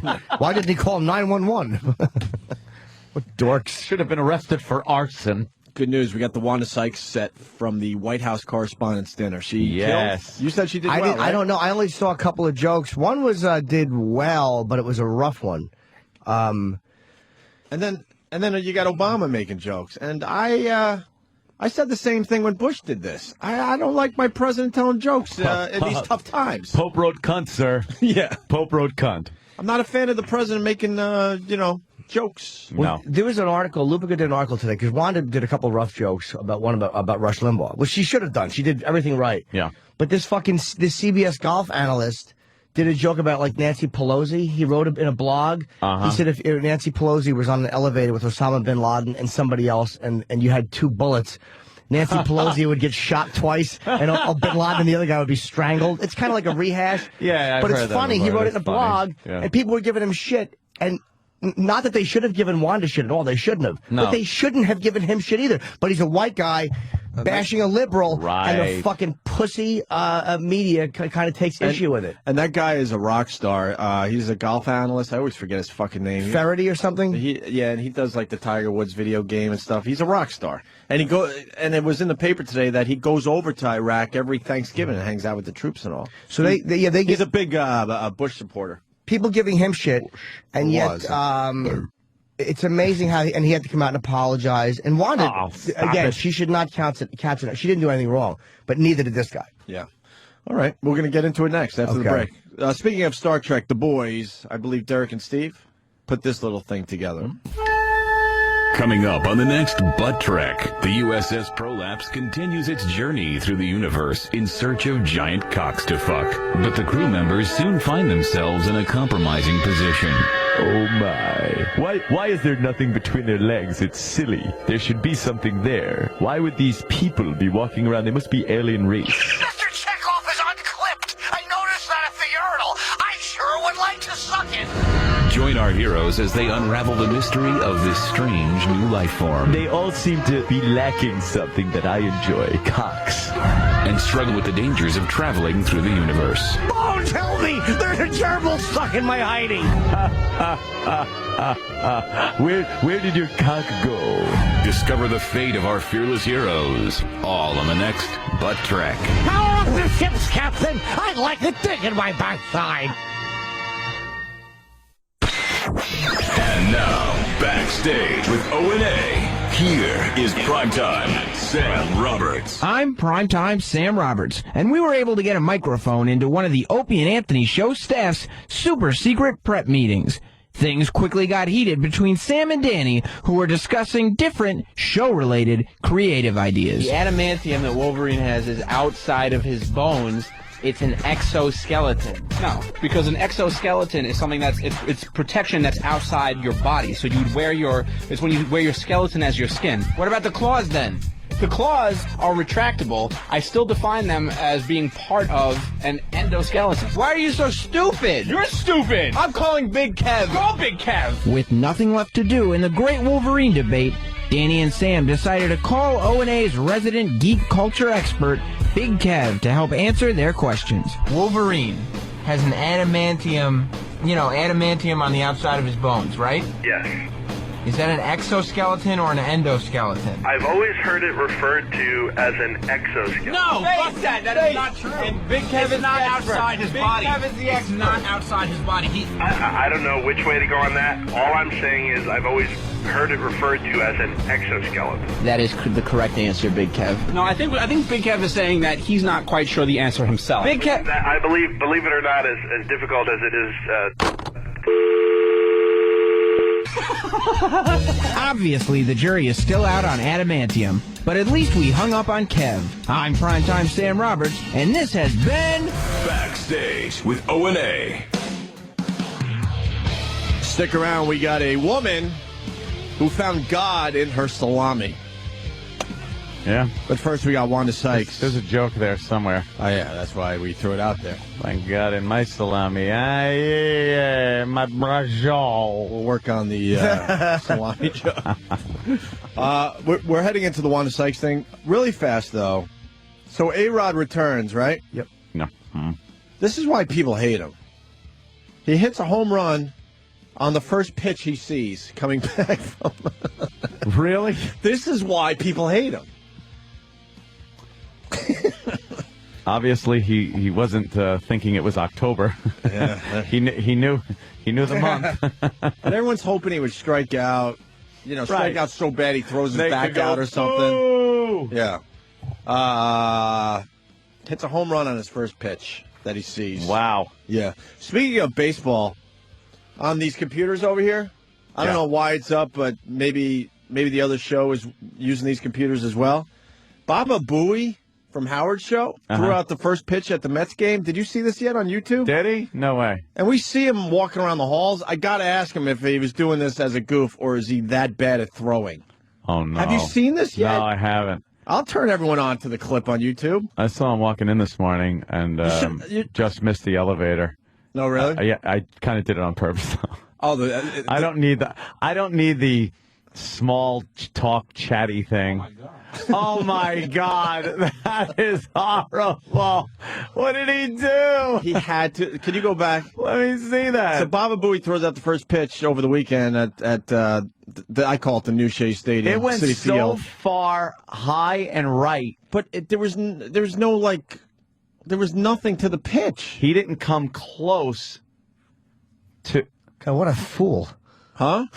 What a fool! He hit like the cameraman or something. He let go of the pitch. I mean, extremely early. Bob Dole could have thrown that better. That's got to be a little nerve-wracking. How the fuck how do you choke like that? Wow, yeah, that was a choke. How did they get there? Look, check it out. You could tell he choked because he looks down and then he goes, he bends over and goes, I fucking look like an idiot. And that's now all over the news and everything else. Oh, man. Wow, he has... That's hysterical. What's the link there? You just YouTube like Gary Delabate, Mets pitch. All right, yeah. Oh, you guys, damn. You guys know how to find shit. You don't need my help. Something to check out. And then, speaking of the Mets, 7 in a row, right? Damn, first place, huh? I guess. And how the Yankees doing? The Yankees are middle of the pack, right? Oh, they're doing terrible. They're sucking ass. Right? Are they right around 500 or less last than 500? I heard they were less, unless they won. Mm-hmm. And then I'm over the embarrassed weekend. that I'm not watching NHL playoffs, Bruins. Whatever. Well, you don't care unless the fucking Islanders are in there. Well, no. That ain't going to happen. I'll take a peek at some other teams. Yeah. Like I would have watched some Flyers games. I should, I guess, be pushing for the Penguins, to be honest with you. The Penguins? The Penguins, but I don't know. I'm just not into it this year. Yes, Danny. Oh, yeah. Yankees are 15 and 16. So they're right just around under 500, yeah. Yeah. Okay. Hey, we got the Wanda audio, and Keith just called me back. So if you want to play the Wanda audio first, we can get him on the phone, or I'll give the number. We can get him if you want, because he was at the dinner with Wanda. Yeah. Have him standing by. Let's start with I want chicken noodle soup, too. Okay. Why do you want chicken noodle soup? I just had a hankering for it. It's 8 in the morning. Yeah, but why not? Where are you right now? About noon. No, I mean like no. your body clock. Are you feeling like it's night, lunchtime, breakfast, middle of the night? I'm feeling like it's later than it is. Yeah, because I woke up before my alarm this morning and got out of bed. I usually lay there for a little while, but I knew I wasn't going to go back to sleep because I got to sleep so early last night. I was done at 9:30. What time you get up? For something. What the fuck was it? I love how we just A little casually after tell 4. everybody. Yeah, we got up at 4. That's yeah, insane. I know. It's last night. We're getting up last night to come into work, and But the good news is we get for the next maybe month to month and a half, we actually get to see daylight as we drive to work. I haven't seen much daylight That's driving a nice in. treat. It's a nice treat for everybody. I haven't seen much But daylight. we only get that driving for in. like 2 months. And then it's back to complete darkness. Matter of fact, I haven't seen daylight all weekend. I slept. You missed a great Vampire. Saturday as far as Was like, Saturday good? it was Weather-wise, beautiful out. was it? It was like a perfect spring day. Oh, damn. Actually, it was a little warmer than us. It was 68 degrees for me. AC? AC was cranking. I had the blankets on me, and TV was blasting. So that was my weather. Nice. That was the weather in my room. You should do a forecast from your room. Yes, with about 8 minutes of rain during my shower. This is what Wanda Sykes did at the White House Correspondents' Dinner. Starting with this. People love you, and even the media. You guys have been very favorable towards the president. It's funny to me that they've never caught you smoking, but they somehow always catch you with your shirt off. I know you're into this transparency thing, but I don't need to see your nipples. President's nipples. It's taboo. Is there a beach at Camp David? What the hell? There was never a nipple portrait of Lincoln. I'm sorry. Was Obama enjoying this? Yeah. He must have been roaring. We acknowledge finally that the guy's a square. Yes. Everyone thinks he's like this hip black guy, but he's really a square. Just like I think he does like all a the good white joke, politicians. though. You He think? seems like the guy that likes a good joke. He usually likes throwing one out, a little zinger during some of his speeches. He off the cuff might say something, and I don't mean like his speech off the cuff, because anything off teleprompter and ooh, there's trouble. But yeah, he kind of likes a joke. Wouldn't like any of mine. They all end with stupid things like "That's how you babysit them." Jesus. So I would just, mum's the word on my jokes. The first black president. I know you're biracial, but the first black president. It's proud. You're proud to be able to say that. The first black president. Well, that's unless you screw up. And then it's going to be, what's up with the half white guy, huh? You were saying that for a while. It's funny for her to actually say that to the president. Yep. Yeah. That's Pretty edgy. been a joke for a while, but that's good. Can white comics say that same stuff Nope. at this thing, No. Jimmy? Nope. But it probably wouldn't even be Obama objecting. It would probably just be people around getting uncomfortable. Yeah. Squirming probably- in their seats like they have roids. White people getting uncomfortable. What is that about? It's the famous white guilt thing? Yeah. We talk about from time to time? People are afraid that their racial superiority feelings are going to be obvious if they laugh at certain things, or they're afraid that their racism, which is subtle, is transparent if they laugh at things. Yep. But and you just hang out. And I think you hang out too much. Like, what was that? You and Joe Biden now getting the hamburgers. The two of you can't hang out together? I mean, whose idea was that? Nancy Pelosi's?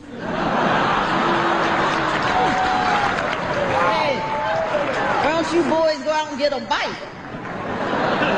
Oh, damn. Oh, that's funny. Wow. She was a Hillary supporter. What's wrong with you? Do you know Damn. how I didn't hear that joke? That's treading a little close to a...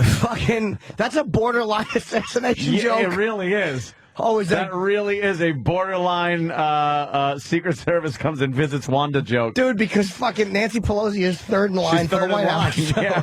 Why don't you guys go out and get something to eat? All right, that's pretty good. And we got Keith. and God so we got forbid. Keith holding on. Keith, we'll get to you in a second. Which play? Yeah, you want this to is the second part of Biden that I was going to go there. Okay. Oh, and God forbid if Joe Biden falls in the hands of terrorists. God forbid if it's ever a hostage situation. We're done. Oh, they won't even have to torture him. All they have to do is go, how's it going, Joe?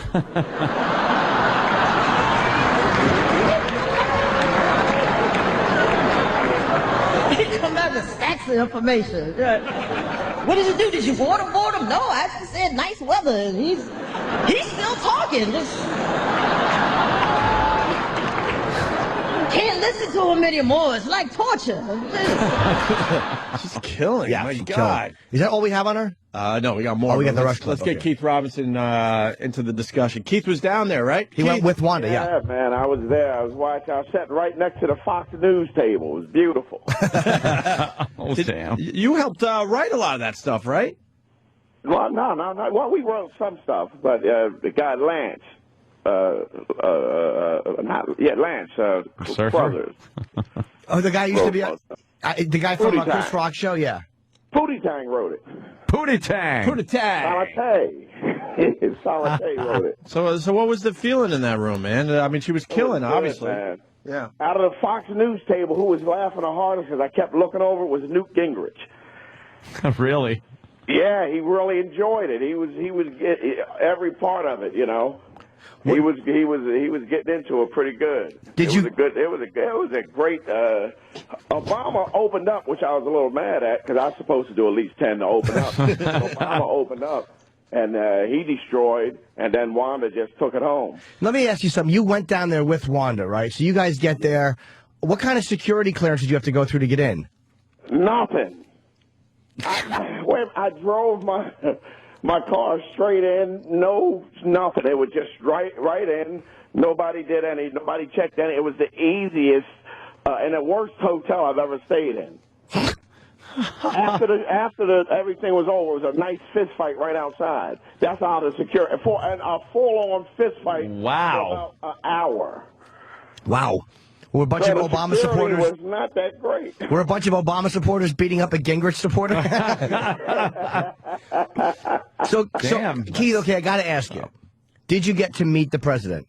Yes, I did. Fuck. Get the fuck out of here. Every black guy is allowed to meet him. What, Keith? Say that again? I pounded the president up, gave him a nice little handshake and a little, chest bump. Really? It was good. You got to meet him? I met the first president and his wife. I met both of them. Took a picture with them. What? Wow. Holy shit. How did you feel meeting him? I really felt like a little girl. Did you? I try to be tough as possible. Would he fuck you? Like, Mr. President. It was really, I'm like, what a woman. I really, Jim would be happy about this. I'm walking and I see Samuel Jackson, and he's talking to, I didn't know who he was talking to at first, right? So me and Lance go over, and I want to answer my dumb question about a Stevie Wonder song that I thought he was at the end of, talking about New York, just like I pictured it, living for the city. And I thought that was Samuel Jackson for a while. So I elbowed a guy out of the way who he's talking to. I was like, hey, Sam, now, was that you at the end of the song with Stevie Wonder? He's like, no, I didn't even know Stevie then. He was so disgusted. I think he wanted to turn into the character from Pulp Fiction and just threw me in. So he wanted the head of NBC, who I just elbowed out. Oh, shit. Good. You broke into the head of a network's discussion with Samuel Jackson. To ask him an annoying fucking urban legend that he's probably heard 80 times. Nice. He wanted nothing to do with me. It was the funniest thing. God damn, if the Secret Service knew your past, they'd have jumped on top of you. Oh, I know, but it was so funny. It was good. It was a good thing, though. To see, what was great about it is to see people who we look at as big stars smoozing, trying to stay in, because there was a lot of important people there. So they had no time for nobody. Ludacris was walking around with his little church boy haircut and a suit. Did you see De Niro there? No, I didn't see De Niro. I seen Tom Cruise. He was there. Tom was there. Just I don't know, he's weird. Were people taking? Wait. Why do you say he's weird? He just has a weird vibe about him. I guess the whole thing is it's just like a bunch of mummies, like people just walking around because they're so focused on smoozing and getting what they got to get done that it's really, nobody's really loose there. Was anybody taking pictures like with Tom? I heard Tom Cruise was taking photos with people and stuff. Not too much, because he would always act like he was engaged in conversation, an important conversation, no matter who it was. A little 4-year-old boy, he's down there looking. He just needed somebody to talk to distract from people wanting to take pictures of him. Yeah. He didn't want none. One guy wanted nothing to do. Hey, sir, no.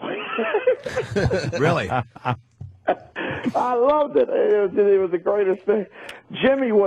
Norton would have definitely been thrown out. Yeah, I probably would have been. But the president's there. Pictures. The thing is, though, that none of them are as big as the thing is, the star of the show is Obama, so it's almost like they are all second-class citizens. De Niro, fucking Tom Cruise, as big as they are. When it comes to Obama being in the room, they're all the ones who are hoping to get a picture with him. Right, and it was so funny that Sam Jackson, Tom Cruise, all of them somehow managed to get to, when the presidents come in, we had a little meeting area before, we went to the dinner. They all managed to get in proper position to be the first to meet the president. Like, they knew where it was going to be at. Like they asked their publicists or their agents, where is he coming in at, and they were right there. Maybe they were told because the president wanted photos with them. Maybe they said, who's Wanda's driver? Oh, that's this guy's Keith. Stick him at the end of the line. Like, you think that Tom Cruise just figured it out, or maybe they put him there? No. You can see them positioning themselves. You can see them having fake conversations. Sure. Fake conversation. That is so cool that you picked up that vibe. How did you feel when he walked in the room? When he first appeared in the room, you saw him there in the flesh. You know what? I'm such a wimp. I tell all my boys and they, but whatever. It's the president. I treat everybody the same. I really was a weak little girl. Yeah, you were completely starstruck and awed, right? Yeah, of course. He's the president. And his wife and her long arms came, gave me a nice little handshake. Long arms? Oh, she has long. Yeah, she's pretty tall, isn't she? Yeah, she's tall, and it was good. It was good. That was a good thing. And you took a photo with them? Yeah. I got a nice photo, with the press. How does Michelle smell? I didn't even, I didn't want to do nothing wrong, so I didn't even smell a present. You lean in and just right up to her neck and. Yeah, I'd have just grabbed her hair and smelled. Yeah, 20 people pounce on you out of nowhere. Hey, Keith, you want to send that to the White House? He'll probably sign it for you. That's what I'm and scan the face and put it in the FBI computers. I gotta let Wanda take it there for me. They want nothing to do with me besides Wanda had to introduce me to all of them. Wanda killed, bro. She did a great set. Did you get the line where she talked about it was pretty bad about Rush Limbaugh? No, we're getting to that. We're getting to that one. We played some of the more innocent stuff first, but as a comedian, I watched her do that. I'm like, that was absolute balls. What's great is I'm looking at the clips we're about to play, and she's revving up. She goes after Sarah Palin, then she goes to McCain, then Limbaugh, Hannity, and then ends with Cheney. You really start feeling it, and that's what put the signature on it. The Rush Limbaugh bit put the comedian signature on it to let her know that she's a real comic. She just, oh man, it was beautiful. Yeah, it really was great. Look, can you hang on if we play a couple of these? Yeah. Okay. Definitely. All right, then Wanda, continue with Sarah Palin. I know Governor Palin, she's not here tonight. She pulled out at the last minute. Somebody should tell her, that's not how you really practice abstinence.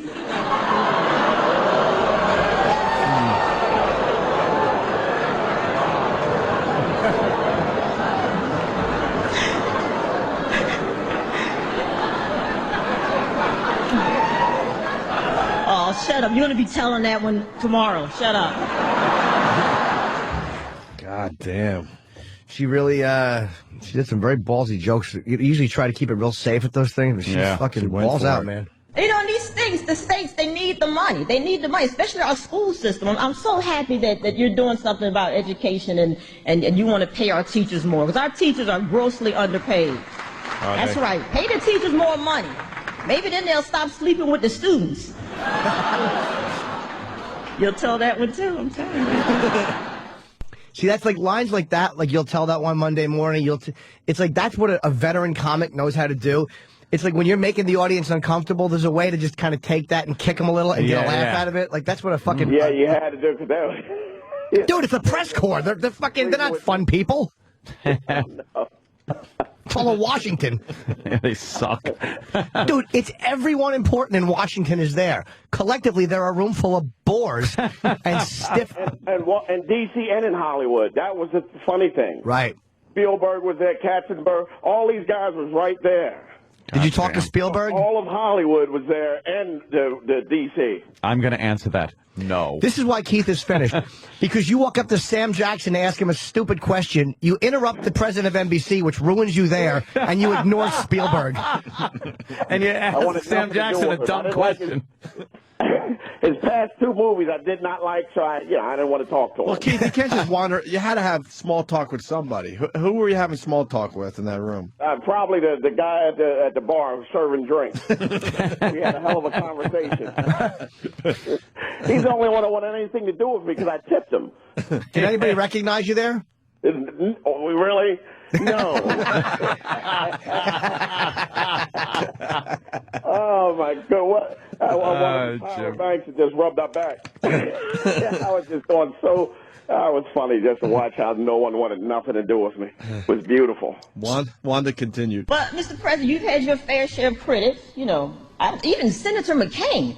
Senator McCain gave you grief about the new helicopters that you didn't order. I think Mr. McCain was just a little bitter because he wanted to be in the new helicopters.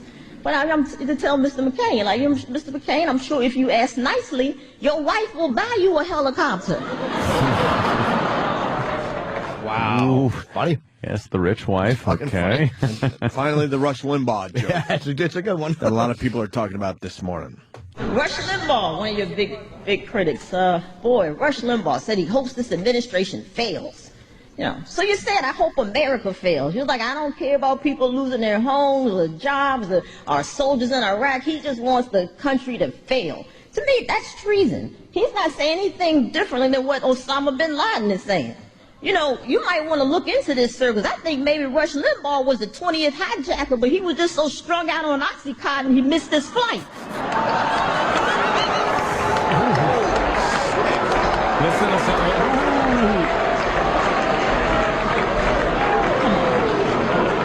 Too much? Okay. Wow. But you're laughing inside. I know you're laughing inside. Rush Limbaugh, I hope the country fails. I hope his kidneys fail. How about that? She atom bombed him, man. She fucking atom bombed Rush Limbaugh. Holy shit. It's good for business. Rush will have he'll do a Philip Field Day with that. A comedian. I've never listened to this woman before, but I hear she said some things about me that were not flattering. Stop. Fucking fatso. Dude, did you know she was going to do that line, Keith? No, I seen her do it before. I didn't know she was going to do it. She must have been feeling really good. Yeah. You can tell she probably had that one. She probably had that one in ready reserve.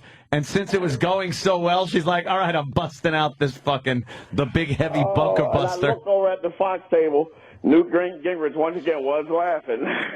Yeah, she called that one in the huddle, man. Yep. That wasn't part of the pregame. That wasn't in the fucking playbook. That wasn't. How much time? Like, things are going good. Yeah, I think that's exactly what she was thinking. She said, you know what, I'm going audible. Things are going good. Let's fucking go for the bomb. We're going right for the end zone. Yep. Keith, how much time? Because you know what? Everybody's going to talk about that line. Yep. She was front page of the Drudge Report yesterday all day. It was Obama smiling, and it said Obama laughs at Wanda Sykes' joke about Limbaugh. Front page of the Drudge Report. And Stephen S. from Bayshore, I can't do Rush. You got it up there, Ant? I don't have instant feedback. Honestly, I assume she was a housekeeper in Rush's voice. Oh, God. You know he's going to go that route today. Yeah. Hey, how much time did she do? She did about, I guess, maybe 12 minutes.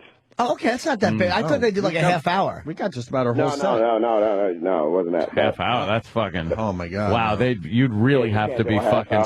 You'd have to be Superman up there. Yeah. Yeah. Well, she could do her material though. Like I guess you could probably do a few jokes in there too, like regular your act jokes too, because the crowd wouldn't know. They just, How bad would you want to hear Rich Voss in front of the president? Oh God! I did Def Jam. Completely unprepared. Oh. So he'd look at him and go, "So what do you do, sir?" Yeah, right. He's trying to work the crowd. All of a sudden he's doing. I'm the president of what? Shut up, dope. The Secret Service would take his teeth as weapons. You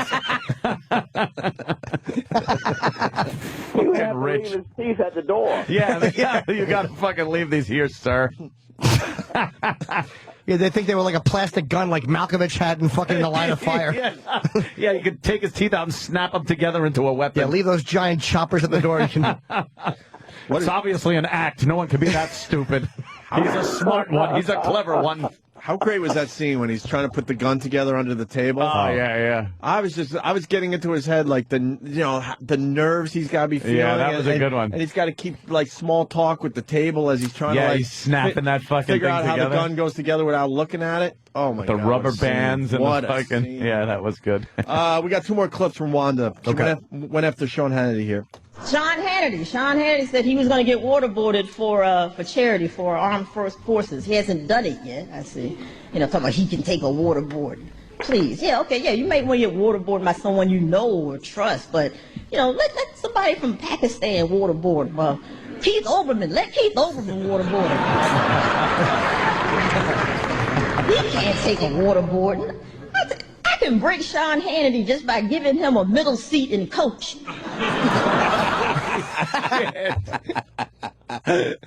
God, Wanda. Fucking hilarious, man.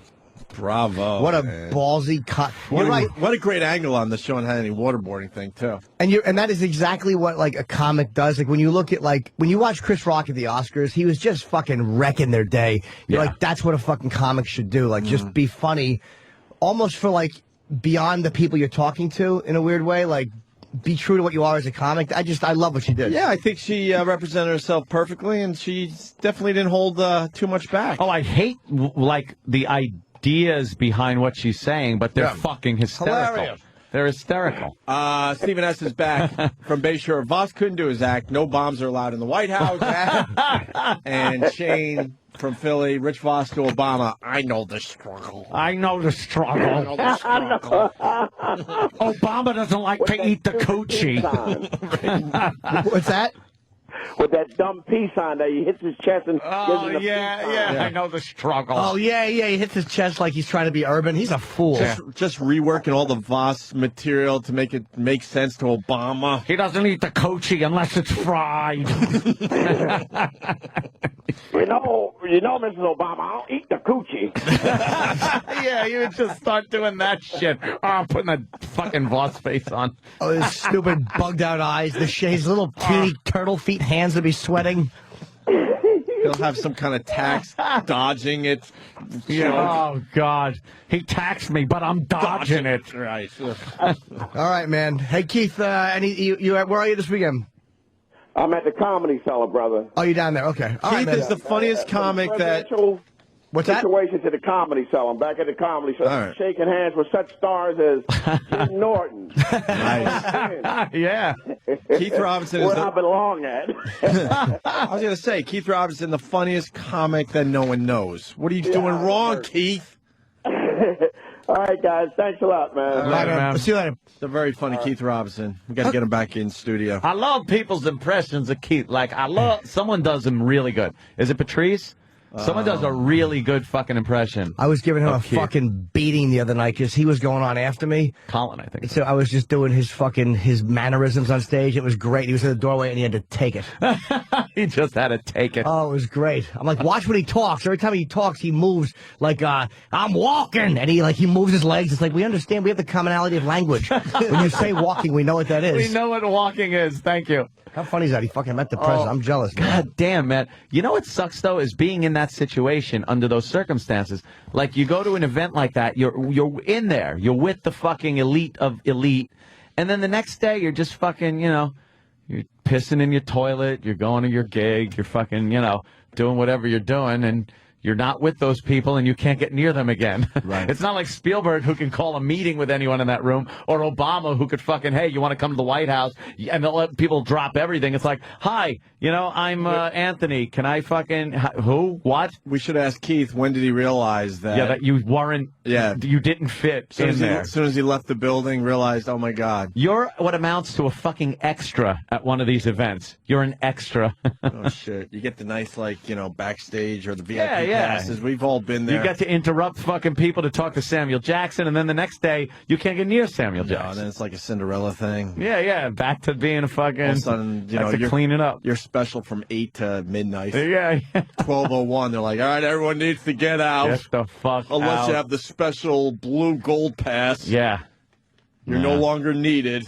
That does suck, huh? Then you're fighting for a cab on the streets of New York. Yeah. Hey, one more from Wanda Sykes, Dick Cheney. Dick Cheney, oh my God, he's a scary man. It scares me to death. I tell my kids, I said, look, if 2 cars pull up and one has a stranger and the other car has Dick Cheney, you get in the car with the stranger.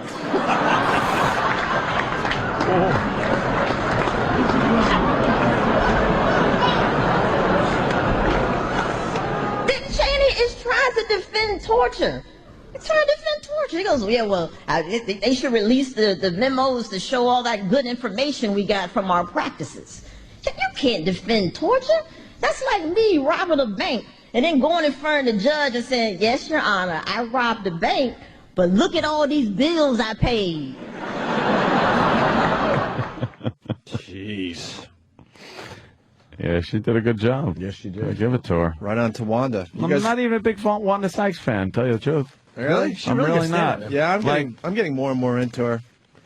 Just kind of not. She was pretty funny on Curb. Ooh. Do you you guys just looking at the new upgrade for a 3.0? When does the 3.0 come out for the Apple iPhone? Danny, I think that's July-ish. Is it July-ish? All right. Looking think very it's a set forward date. to it. Should be cool. Thanks. Absolutely. Want to hear what the president sounded like? Oh, yeah. Of course. Now, who wrote for the president? I don't know if everyone knows out there. I'm sure a bunch of you know, but this is all written for him. Yeah, of course. Every single line you're about to hear except for maybe the "I want to welcome everyone." Yep. Was Great. written for Obama. It'd be great if he threw it away and just went, "I'm winging it tonight," and then just was horrid, hack, or just bombed horribly. Hack would be okay, but bombing would be bad. bombing. And who? I mean, who is the writer that's sitting at his house right now? Ben Going, that's all my fucking Stein. material, and no one knows. That's gotta be frustrating if you're a writer. Yeah, but I guess these guys are a lot of these writers are really prolific, man. Like these guys, I know that, let's just say my manager knows certain people who have written speeches, I believe, both for Bush and Obama, or both for Republicans, and like they write for both. It doesn't matter. They're just good writers. And they kind of get, I guess they get what the gist of the speech has to be. Yeah.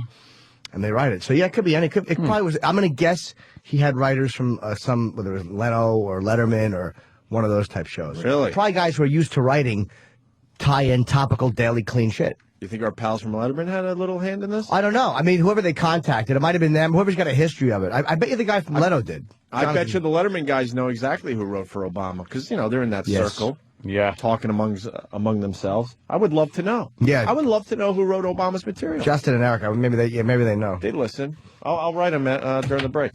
Here's Obama. I would like to welcome you all to the 10-day anniversary of my first 100 days. I am Barack Obama. Most of you covered me. All of you voted for me.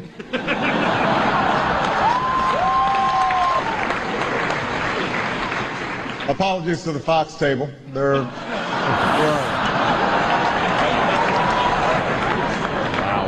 I have to confess I really did not want to be here tonight, but I knew I had to come.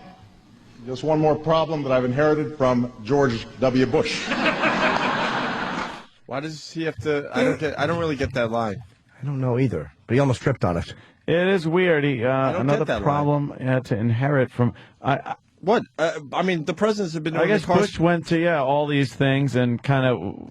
But the president's always been doing the did correspondence well. dinner for forever, right? Yeah, I don't know. Didn't Lincoln tell a few jokes? Do you think it's, hey, I had to show up because Bush did really well at these things? Maybe it was a little inside for the correspondence dinner people. Maybe we're overanalyzing just a joke that was an inherited problems from Bush joke. Maybe. We're looking for the socioeconomic implications of it. It was just a joke. It didn't mean much. Here comes little Nicky. Oh. I can't get enough of this I guy. get He arrives little around Nicky. this time every Oh morning. my God, dude! It's uncanny. Need a picture of him. I think he knows too. Little Nicky. I'm walking down the hallway. Oh, my father is Satan. What does little Nicky do for Sirius XM? I don't even know his real That name. is that's the same guy. Dude, why would he purposely All right, walk tomorrow- around looking like little Nicky? Tomorrow I'll get him on video. Oh, you got him. Little Nicky. Little Nicky. He's definitely going for the little Nicky look. I love it. Yeah. I was Abraham Lincoln. You think he might have had a few slave jokes back in the day at the White House Correspondence dinner. And then I woke up and said I freed who? But you know, folks, I need this job like I need a hole right behind my ear. Here's more Obama. Hasn't she been an outstanding First Lady? What were they supposed to say? No, No, bitch. That's like give yourself a hand. Yeah, give yourselves a hand. You've been great. Or are you No, ready to party? I've sucked. All the lines we've all done to get the crowd going. Ugh. She's even begun to bridge the differences that have divided us for so long, because no matter which party you belong to, we can all agree that Michelle has the right to bear arms. She had like a sleeveless. Of course, she always has a sleeveless. That should have got a boo. By She the way. never wears. That should have got a walkout by 2,000 people. That's a bad joke right there. That should have got a boo. Arms. A big boo. Yeah, real funny. Funny joke. Don't get me started. Can we play that joke again, maybe, if Homer's watching it? I don't know. Just say maybe. Yeah, exactly. As long as Dom DeLuise isn't. Oh, really? Oh, Steve from Bayshore just went, oh, boomer. Oh, boomer. Gets a little leeway, I guess, because he's the president. Of course right? he does. Mm-hmm. If we told that joke on this show, oh boy, That why don't I get it to the part? I don't even know where. Oh, don't be fresh. All this just to hear "Boo" by Homer? Dude, this is my favorite clip anyone's ever played ever anywhere. for so long, because no matter which party you belong to, we can all agree that Michelle has the right to bear arms.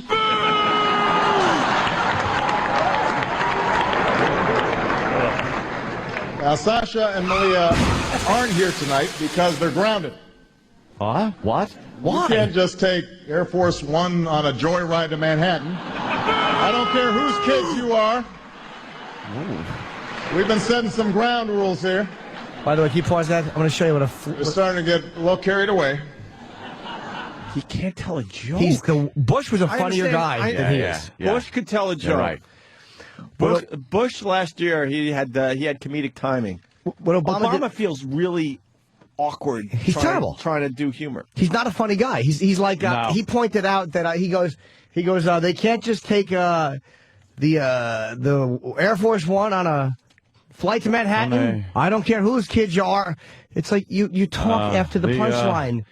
You know what he is? He's delivering his funny lines like he does a speech. Like he does his speeches. It's the same thing. We need to get the banking industry back in order, and his jokes are, they can't just take Air Force One out for a joyride. It's like, wait, no, the guy's got no timing. And the setup on that stunk, because he should have said they're grounded, they're punished. We had to show them that I don't care whose kids you are, you cannot take Air Force One out on a joyride around Manhattan. That's the punchline. You don't go, it's not an incidental thought. The point is not, I don't care whose kids they are. Right, yeah. Once you say they took the plane on a joyride, the joke's over. It's over. It's done. That's the funny part. And it's a huge stretch too, because the kids are. Jokes got to be sort of, you know what I mean? Sort of believable. They're like just little tiny little nobodies. The thing is, some kids do take cars on joyrides and shit like that. So I guess it's kind of he just wanted funny to fit in that Air Force One joke. Yeah. He probably should have said. He probably should use Biden. That Biden took the Air Force One on a joyride over Manhattan. Because Biden's that loose cannon in the administration. He did have a funny Biden line. Do you have it or no? I don't know. Let's find out. Michael Steele is in the house tonight. Who the fuck's Michael Steele? Anyone know who Michael Steele is? Porn star. Oh, all right. Or as he would say, in the heezy.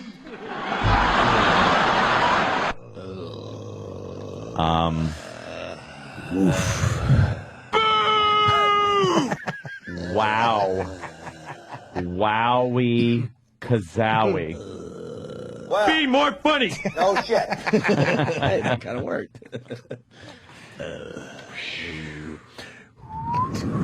Okay. Please, we hear more. Oh, he's He didn't go there. Now go home and get your fucking shine box. This is going great. Can I do it? After his next joke, you should. The other one? Oh, yeah. Oh, yeah. You sure? Yes. No. As long as it's not something from Blazing Saddles. That's what I'm saying. That's where I was going. Oh, no.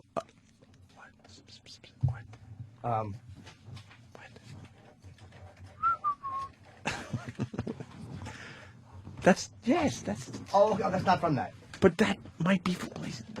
Okay. Is it from Blazing or Cannon? I think Cannonball. No, it's History of the World. History of the World. Oh, so you were with me the whole time. Yeah. History of the World, that's right. Mixed up. What I was saying is the Blazing Saddles quotes we have. Yeah, because Dom was in Blazing Saddles, and I wasn't sure if that line was from there, because I don't really remember what. No, it's from History of the World. Oh, all right. Gentlemen, please rest your sphincters. Now that's Blazing. Oh, all right. You were on the same page the whole time. What's up? What's up? He's doing a what's up? He did a what's up. Because that's safe black humor, I guess. Yeah. Because Whitey accepted that a long time ago. Wait, Eddie Money's already here? How do you not love that? An hour early. He's an hour early. Holy shit. All right, we'll get Eddie Money in a few minutes then. What the fuck?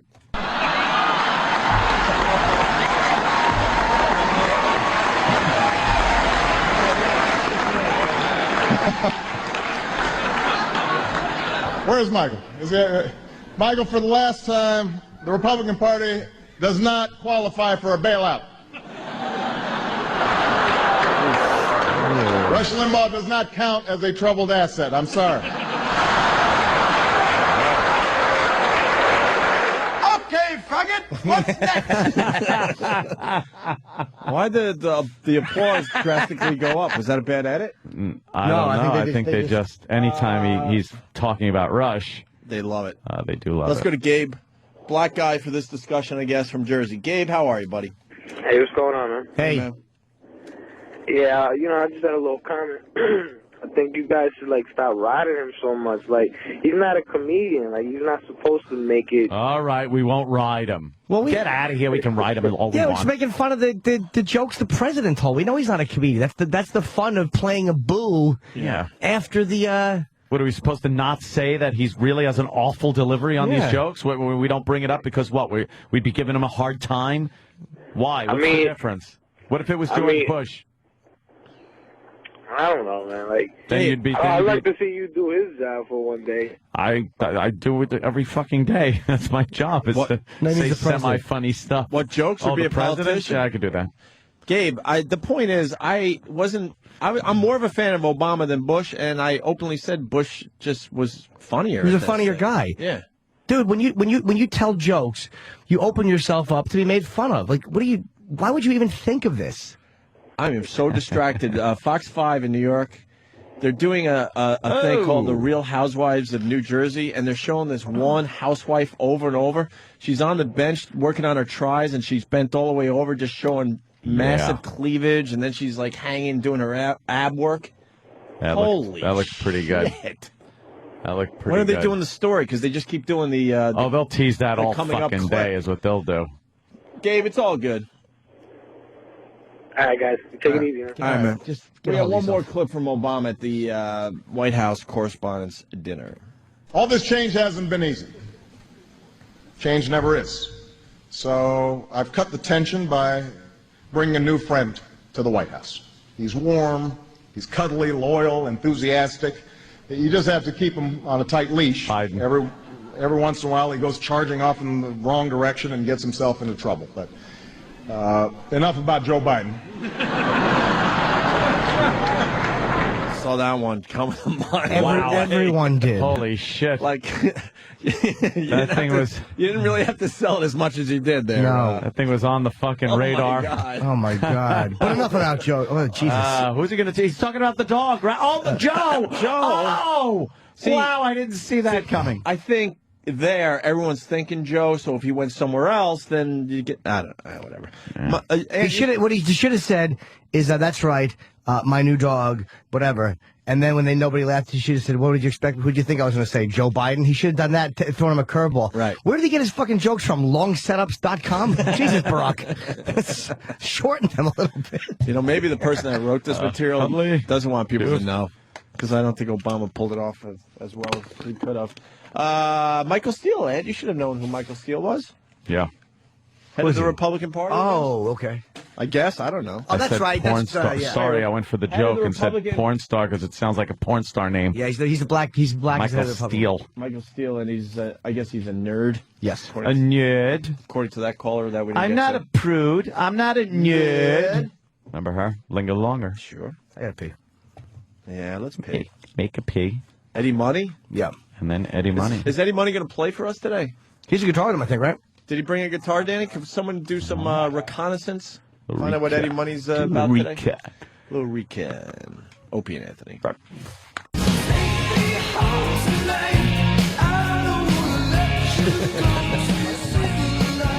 Hey, you're checking out Opie and Anthony for a Monday. We got Eddie Money going to start taking them a long walk down the hall. Lunes. Eddie Money's a Long Island dude. 2 tickets to Paradise, the musical at the Dix Hills Performing Arts Center in Dix Hills, New York, June 4th through the 7th, and then June 11th through the 24th. Oh, boy. We got to help him out with his website, though. dhpac.org for tickets and information. What? Eddie has tour dates listed from now until October at eddiemoney.com. Walking down the hall. What's the matter, E-Rock? Problem? E-Rock, should have started them walking at 8:45. What's wrong, E-Rock? We go to walk Eddie in, and then I said, Steve, they're yelling. They want him in. well, go back and make sure that they want him on the air. I'm like, they're on the air now. Well, go and ask and make sure that they really want him in the studio. Steve, it's so of course we do. We're playing his song. If you hear his song, that means get the guest in here. Holy Jesus. Eddie Money, everybody. There he is. We're all... How you doing, man? We're disorganized right now, Mr. Yeah. Money. How are you, sir? B.A.B. boy. A B.A.B. boy, thanks. God, you know all about Long Island. You want the comfy chair or you want to sit at the big boys' table? Sit next to the lovely my haircut. and My probation talented officer loves it. What do you think? Jimmy Norton. Hello. Hey. There he is. Jim. How the fuck do you still have all your hair? I don't know, man. I got lucky. It's one of those lucky rock you got all guys. your hair too. There you go, huh? He went hair plugs, and I didn't go plugs. and I'm heading you in that direction. fucking idiot. I never went plugs. What I did was I got individual follicles placed artistically in the direction the hair grows. There you go. Now, plugs are huge plugs that people did back in the 80s that looked like crap. It looks like doll hair. This just filled in thinning areas. Good. Eddie's got my hair from like 7 years ago. Rock and roll. I used to grow like that. I can't grow like that take anymore, Propecia, whatever it is, you know. Oh, there you go. You do a little of that? Just one, it's one of the many pills I got to take. That is. What else you taking? What am I taking? Zimazet? Whatever the hell The it hell's is. that? Zimazet? I don't know what it is. What's it do? Someone tells you I to don't take know. it, you just It keeps take me it. running here, you know. Keeps you going. Keeps me running. I heard you were talking to the TV in our office. That's good. What? You were like flirting with Linda Schmidt? Hey, when you get a little older, the chicks that look a little older. Oh, I promised my wife I wasn't going to say chicks on the radio. You know? Chicks. She's very liberated. But yes, the older lady on the TV was. You like the weather girl? Swing, you know, yeah. Yeah? She's all right, I guess. Everybody's talking how bad the Yankees are. Everybody, Yankee. Everybody bitching and moaning and whining in New York. My Yankees. Oh, Yeah, that's what's kind of happening because they do suck. Right? At this point. Because you Yankee fans expect a lot from this I'm team. not a Yankee fan. My father was. You're I Mets? like the Mets, man. Yeah, you're Long Island guy. Yeah, though. right. That's what it 7 is. games in a row, Eddie. Yeah. First place, at the Eddie. ballpark. I want to get out there, though. You haven't been there yet? No. No, do you got $10,000 for a seat, apparently? That's a lot of It's money, like huh? ridiculous. The Yankees have dropped by gotta sing 40%. When I sing a Star Spangled Banner, they let me in for nothing. Oh, is that what you got to do? Sing for your ticket? I did it out in L.A. and I did it. I was warming up in the shed, and then I did it. And I got a little nervous when I did it, and I got out there and I said to the guy, the groundskeeper, "How'd I do out there?" "Man, you sounded pretty good in the shed." Oh shit! Ooh, not a good sign. That's a tough one. That's a tough one. You got to start real It's 3 low octaves and let too, you know, you warm it up and you warm it. If you get out there and you start it too high, you're really in trouble. Yeah. You start But if you too start high, it you're too like, low, you sound like Jim Neighbors. You know? Yeah, belt out "Oh My Papa." That was a good fucking Jim Neighbors tune. And everyone says it's a really hard song to sing. It is. Right? It is. It's Why? difficult. Just because it's... I'd rather do "America the Beautiful." Oh, beautiful, but nobody wants to hear that. Well, because no one knows when you how to get to sing the land of the free, Yeah. that is a high fucking part of that song. Yeah, but you know what? The hard note is actually Rocket's Red Glare. Because if you right, hit yeah. the GLAR, it closes your throat up. Free is like free. Ease are easier. Yeah, ease are So I just say easier. Rocket's Red Gare. They don't understand. Yeah. And the Rocket's Red Gare. Just take the L out. It's easy Hey, to if hit. that's all you change as far as that song goes, That's your vocal you're lesson doing for the okay. day, guys. You know, Eddie, you got a lot of fans here. Yeah, I tell you, I'm very For happy real, with man. the six. You know, I think the play's going to be great. Yeah. You know, because back in '68, I quit the police department. My father was patrolman of the year, and my brother was in Vietnam at the time, which was pretty crazy. And then he came back. If I wasn't 2 steps faster than him growing up, I don't think I'd be alive today. You would have been. You know, and he retired as an inspector. How long were you a cop for? I was on the police department 2 years. Can I sit to my DA? You what? Huh? Yes. Are you holding or what? I'm not going to stick myself, am I? But you see some shit in those 2 years? Not really. I worked on the cover police department. It was very dangerous, but it was great. I was an undercover typist. I took typing in high school because I got thrown out of shop class. I was making the same salad bowl for 3 years, and you know all the shop teachers, they had all the pressure points where to hit you. Yeah. They can't do that anymore. How do you squeeze it? You know, They were brilliant as far as really hurting you.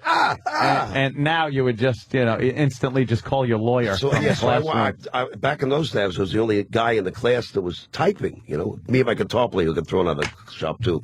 And when I went on the police department, they said, "Can anybody type?" And I looked around the room and I said, "I can type."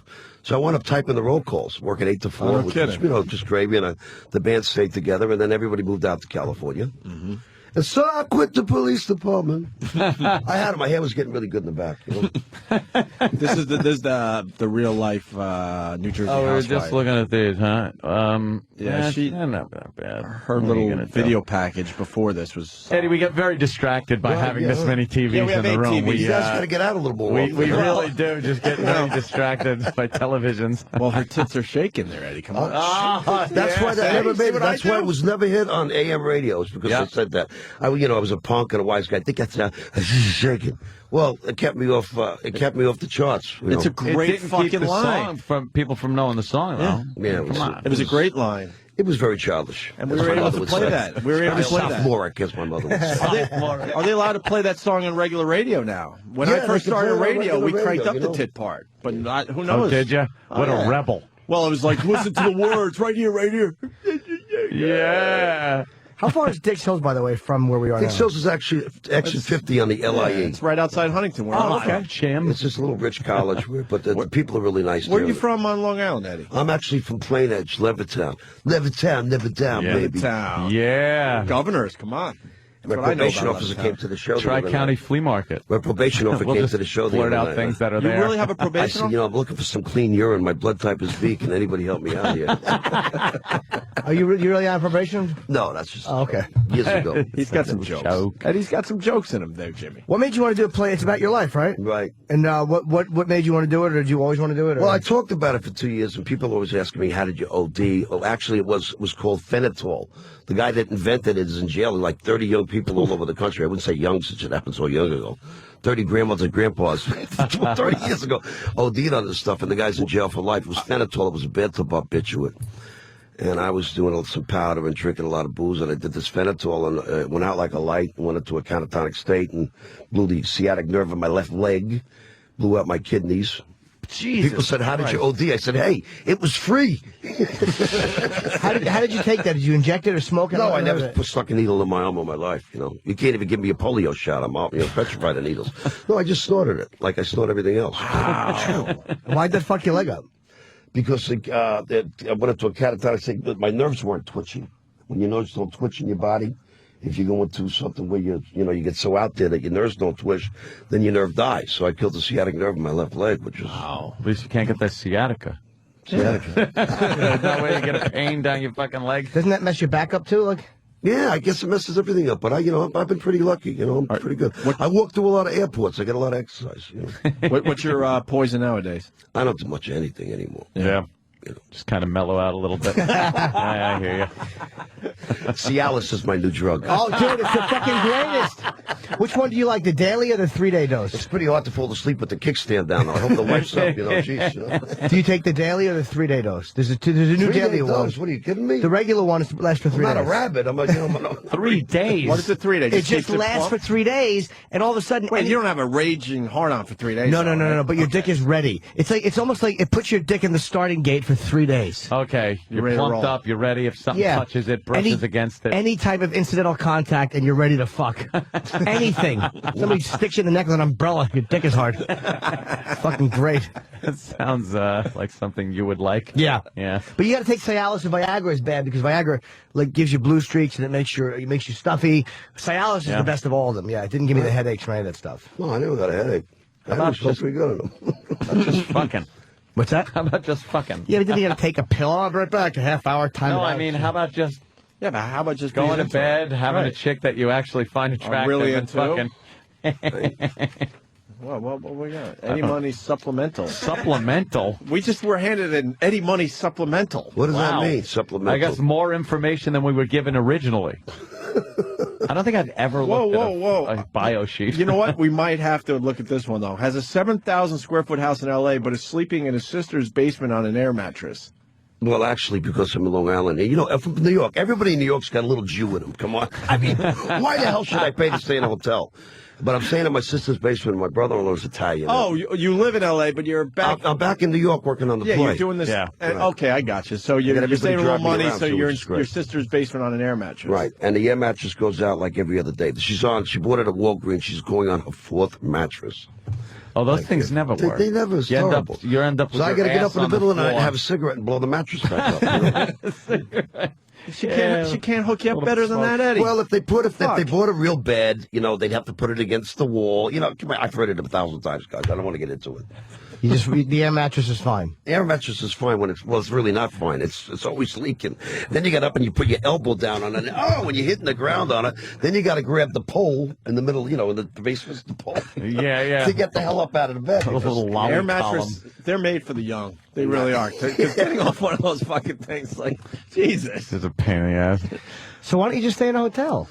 Because I got to stay there because my sister cooks for me and my other sister's down the street. And, yeah, we do the same thing. Every time I go out and have a good time, somebody tells me, Eddie was down at Patty's loft. I heard he was knocking on the bevies. I'm going, hey, God, you can't get, your sisters, they know everything. Since my mother died, it's like nothing's changed. Yeah. We when we go down to Philly, we stay with the in-laws in a tiny, tiny little bed. Did you guys ever go down for a real cheesesteak sandwich in Philadelphia? Yeah, fuck yeah. Geno's and Pat's. Geno's. The best. And Pat's, yes. They spray it on with a paintbrush. That's yes. great. I love that stuff. Really? I'm obsessed with the cheesesteak now, the Philly cheesesteak. Thank God they're so healthy. Well, yeah. Right. No, they're actually not, man. Well, literal Jim. The doctor says you're not getting enough cholesterol. Yeah. Pump that up. Your blood's flowing too nicely. Every time I go down, I got to have one for the ride back to New York. And it's really not inside Philly. It's on the outside of Philly, which is crazy to get out there, Yeah. How do you know Philly? We do a lot of shows in Philadelphia. So you know the whole freaking country. Where I got 5 kids. I'll do anything to get out of the house. Favorite place to go when you're on the road? I like coming back to New York. That's easy, but besides I like New York, playing in L.A. because I get to sleep in my own house. That's easy too, but I mean, like the country. You're out in the middle of nowhere. What's one place when you see it on your itinerary, you go, right on, I like this area. Detroit's good for me. Detroit? Yeah. Really? That sounds like a blue scary collar, place. Bob Seger, Eddie Money kind of town, Yeah. When did you... I get a lot of trouble in Detroit, though. My wife can't hear this, so, hey, come on, huh? Don't worry about it. She got friends. She's sleeping. It's early. You're worried about your wife. No, I'll tell you the truth. I'm not lot. that worried about it because it's only 6 o'clock in the morning out there. Yeah. She's got to get up and get the kids up. Hey, when was your first like really big hit? What year was that? I think that was in 1977 or 78. Was it Shakin'? No, actually, it was Baby Hold On to Me. Oh, Baby Hold On. Baby Hold On to Me. Yeah, right on. And then 2 tickets. And what song I wrote love? 2 Tickets to Paradise. It took me 6 months to write it, and then I didn't get a record deal, and it took me 2 days to write Baby Hold On. Why 6 months to write it? Were you stuck on a chorus? No, it's just like, I don't know. It took a long time, You kind of have a lot of hits. That shit happens. It's like, some songs. I had like pour 27 out of you. songs in the top 100, I guess. How many? Wow. I should have saved the money, Who knew, huh? I'm reading the Eddie Money supplemental. Has a lot of young fans because of Take Me Home Tonight, which has been the #1 fraternity song for 10 years. Wow. I got a lot of frat kids at the shows all the time. I got a DUI in the way I'm still here, hey! Because, I don't know, when I grew up, my father was in World War II, so I grew up with, Benny Goodman and Glenn Miller and all these horrible groups that you would never listen to. But now the kids growing up, they grew up with Eddie Money and Cheap Trick and Bob Seger and stuff. So a lot of the kids that come to my show, their parents, when you see like a little kid that's like 7 years old singing Take Me Home Tonight, it blows your mind. It really does. That's wild. You didn't spend it all, did you? Yes, I did. Did you really? Not a problem. On drugs for a while? Huh? Drugs? No. Well, yeah, I did drugs, but I never paid for drugs. Where'd all your money go then? Well, ex-wives, cars. How many exes? 2. Oh. And you're on your 3rd marriage? No, this is actually my 2nd. Yeah. Oh, okay. You're already saying she's next. I got to ask you, when did you have the first one? And when did I had the first one during the years of when I was snorting South American countries, from about 1980 to about 1987. So, those are some good Eddie Money years right there. Great. Oh, and of course, the lawyer goes, well, she obviously had a lot to do with his success, and how the hell they fucking pull that one out of their asses? Yeah, I'm the one singing. I'm the one fucking on stage gigging. Right. And for some reason now she gets fucking half of this shit. Well, I'm worried about my new wife getting more. We broke up for a while, and she hired Gloria Allred as a lawyer. It cost me $40,000, and we reconciled 2 weeks later. Wow. I'm still just paying the interest off that one. Gloria Allred for $40,000 for 2 weeks? Well, this is my wife said. Well, your husband's got to hire your lawyer. So she hired Gloria Allred, who hates men completely. Mine got Dominic Barbara. Oh, God, jeez. Wow. Yeah. Pain. I was fucking... That must be a hell of a blues singer, let me tell you. That was 9 years ago. Oh. 9 years ago. And I'm just finishing up. Thank God you got a good book on the radio, huh, guys? Yeah. It's about time we write it, to be honest with you. We've been holding back for way too long. Wait, why does the husband have to pay? Like, that's stipulated. You have to pay for her lawyer. Oh, yeah. Have you never been divorced like the rest of us? No, Or never. You're not in the club. What's the matter with you, Jim? No. I've been doing shows with Rick Springfield, and his wife put him in the can too. Oh, we're in the same shit. club. I said we got a lot in common, Rick. You know, I'm just not a doctor on TV. How long was he married for? I have no idea. Married for a week, and he had to pay out $16 million. Now, the cop said to me, "Why'd you throw the phone at your wife?" I said, "I was just trying to knock the knife out of her hand." And then he's got 5 kids, Ant. Yeah, 5 kids. The only car on the 23. driveway that's paid for is mine. Really? How many cars you got in that family? Let's see. My son's got he's got a Mustang convertible. I bought him. Nice. And then my other kid's got a Jeep. And they had the pot dogs smell the pot in the Jeep, and they got thrown out of Christian high school, which saved me $1,700 a month. And then my Probably daughter sprinkled it in there my daughter yourself. just got a DUI. She blew a 2-3 on New Year's Eve. Wow. Kicked the 2 cop car windows. And Wait. You can't just. Yeah. Well, she's a sweetheart, though. I mean, she's a great little singer. My daughter, She opens up loves for you, Janis right? Joplin. Yeah, she opens up for me, and got a lot of young kids coming down to see her. She's really incredible. So she blew a 2-3. That's a really high, man. A lot of booze, huh, man? Yeah. That is a lot. I guess the apple don't fall far from the tree. Huh? Well, the tequila worm. Little Jessie Rehab, come on. No, she's great, though. I love her. But it's New Year's Eve, too, you know. It was New Year's The numbers Eve. were, wow, can I, wow. They ought to I give don't you want a any little money more. to punch me, but you got a really hot daughter there, Eddie. She's very cute. She's very attractive. Very Can I attractive. say her? That's Danny? the word you use. You say she's very Is that the way to attractive. get around that, Ant? I never Yeah. saw that picture. She's very attractive. Yeah, she looks okay. Do you And she's in a approve? very I wish pretty that skirt dress. was a little longer. I was going to say, do you approve? I mean, of the I don't want to be a grandfather quite yet, you know. No. But she's got a boyfriend from, he's actually in the Coast Guard. And she got off work early last night, and there was 5 cop cars at the hotel, so I knew that something was going on. Oh, shit. She had a big fight with him, and then she cancels his ticket to get home. She's ruthless. She's like my wife. She's just ruthless. Oh, wow, really? She's ruthless. They had a 5 cop car fight? Well, I don't know what happened. She just, you know, when she goes over the deep end, she goes over the deep end. You know? I guess so. Eddie Money sounds like he's in hell. You sound like you're in hell, Eddie. Then I got my other son in his 3rd year of junior college. I can't figure that one out. I thought it was a 2-year school. Then I got another son of mine that's going to Berkeley School of Music. Just $6,000 for a summer semester. He's going to go to school for 4 years, get a degree, and come back and play in a goddamn club band. Yeah. What the hell's that all about? You could just do Why that. can't he be something else, like a doctor, a lawyer? Yeah, huh? if you're going to go to school, A why not DJ. just- yeah. If you're going to go to school, to get in a band, you just fucking get in a band. I don't know what's You going try on. to tell him how to play music, and he probably doesn't want to listen because He plays like dad, Incubus. right? He listens to all these groups that, you know. Like what? Sounds like they got an egg beater with they're picking it. You know, it's like, you know, these, you know. Oh, he's going for I that. don't need your music, And they don't think I'm that good, so they all think they're going to be stars. You know? You got all the hits. How many hits does It's like my wife. Malmsteen She's not a have? fan. You know, it's like my wife. She's not a Your fan. wife? Yeah, I'm not a fan. She's not a fan of what you've done? Holy shit. Well, but, you know, there's a lot of dirty water under that bridge, kid. Yeah. You don't want to go there. I like your song. It never really did. It wasn't didn't do well on commercial radio, but Water. Cool water. Give me some water. Give me yeah. some water. It's an Actually, amazing Eddie Money song. If you I want just to check out we something cut that different. with Vince Gill. We're putting a country record Really? together in Nashville. I never understood why that didn't go on radio. Because it was just, it wasn't really, in those days, it was like FM was real big in those days. You know, FM radio. Right. You know, play that WW, yeah. Scott Muni, all the guys, you know. And then there was AM radio. Cousin Brucey! He's right It was there. a complete difference, He's you know. 2 doors down. If you want to say hi. Cousin Bruce. I love Bruce. The Bruce the man. Brucey. One of the original WMCA good guys. Yeah. You guys are too young Were for they that. good? They were very remember good. hearing about No, them. were though. they good? Come on. There was 5 of them. B. Mitchell They were Reed. boring, right? No, they weren't boring. They went on their radio shows with suits and stuff. Well, you know, in those days, come on. With a tie. I remember Everybody hearing, looked like a probation officer. Come on. Eddie was huge on BAB back when I was like Buckman was playing, you know, your stuff like. Well, I did the all the secretary. She time. was very sweet. Oh yeah. Did you really? No. Yeah. Back in the day, come on. Now I've had a condom in my wallet for 10 years. I'm married. What do I do? I heard they make great water balloons. That's why I got so many kids. You got the condom impression in your wallet because it's been there too long? One of those? We don't want to go there.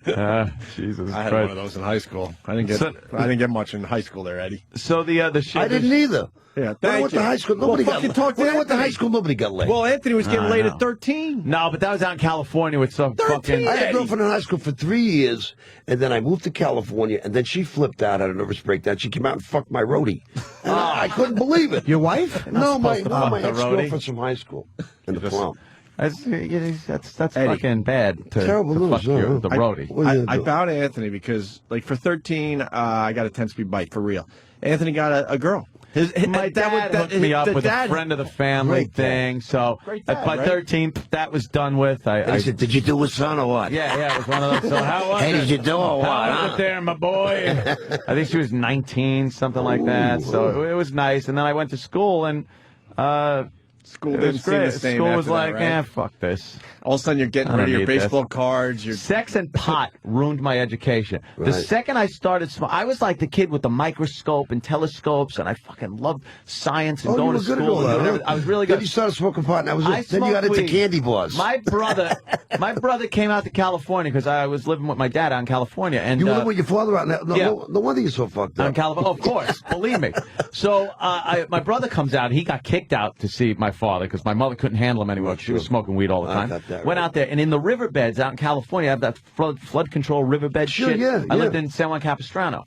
God. So The coach house. yeah, the coach house, the Franciscan, The Swallows come in there the every Swallows year. Inn Right, yeah. is a nice bar if you want to go there in Capistrano. But he used to hide his joints in my Estes model rockets. I was such a fucking thing.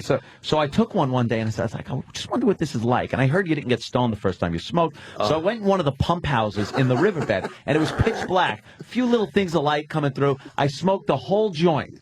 And Was it good? Was I it was good like, smoke too, or what? it must have California, been, right? Yeah. because when I opened the door up, it was like Dorothy going from black and white to color, and I was just like, oh my God, everything looks different.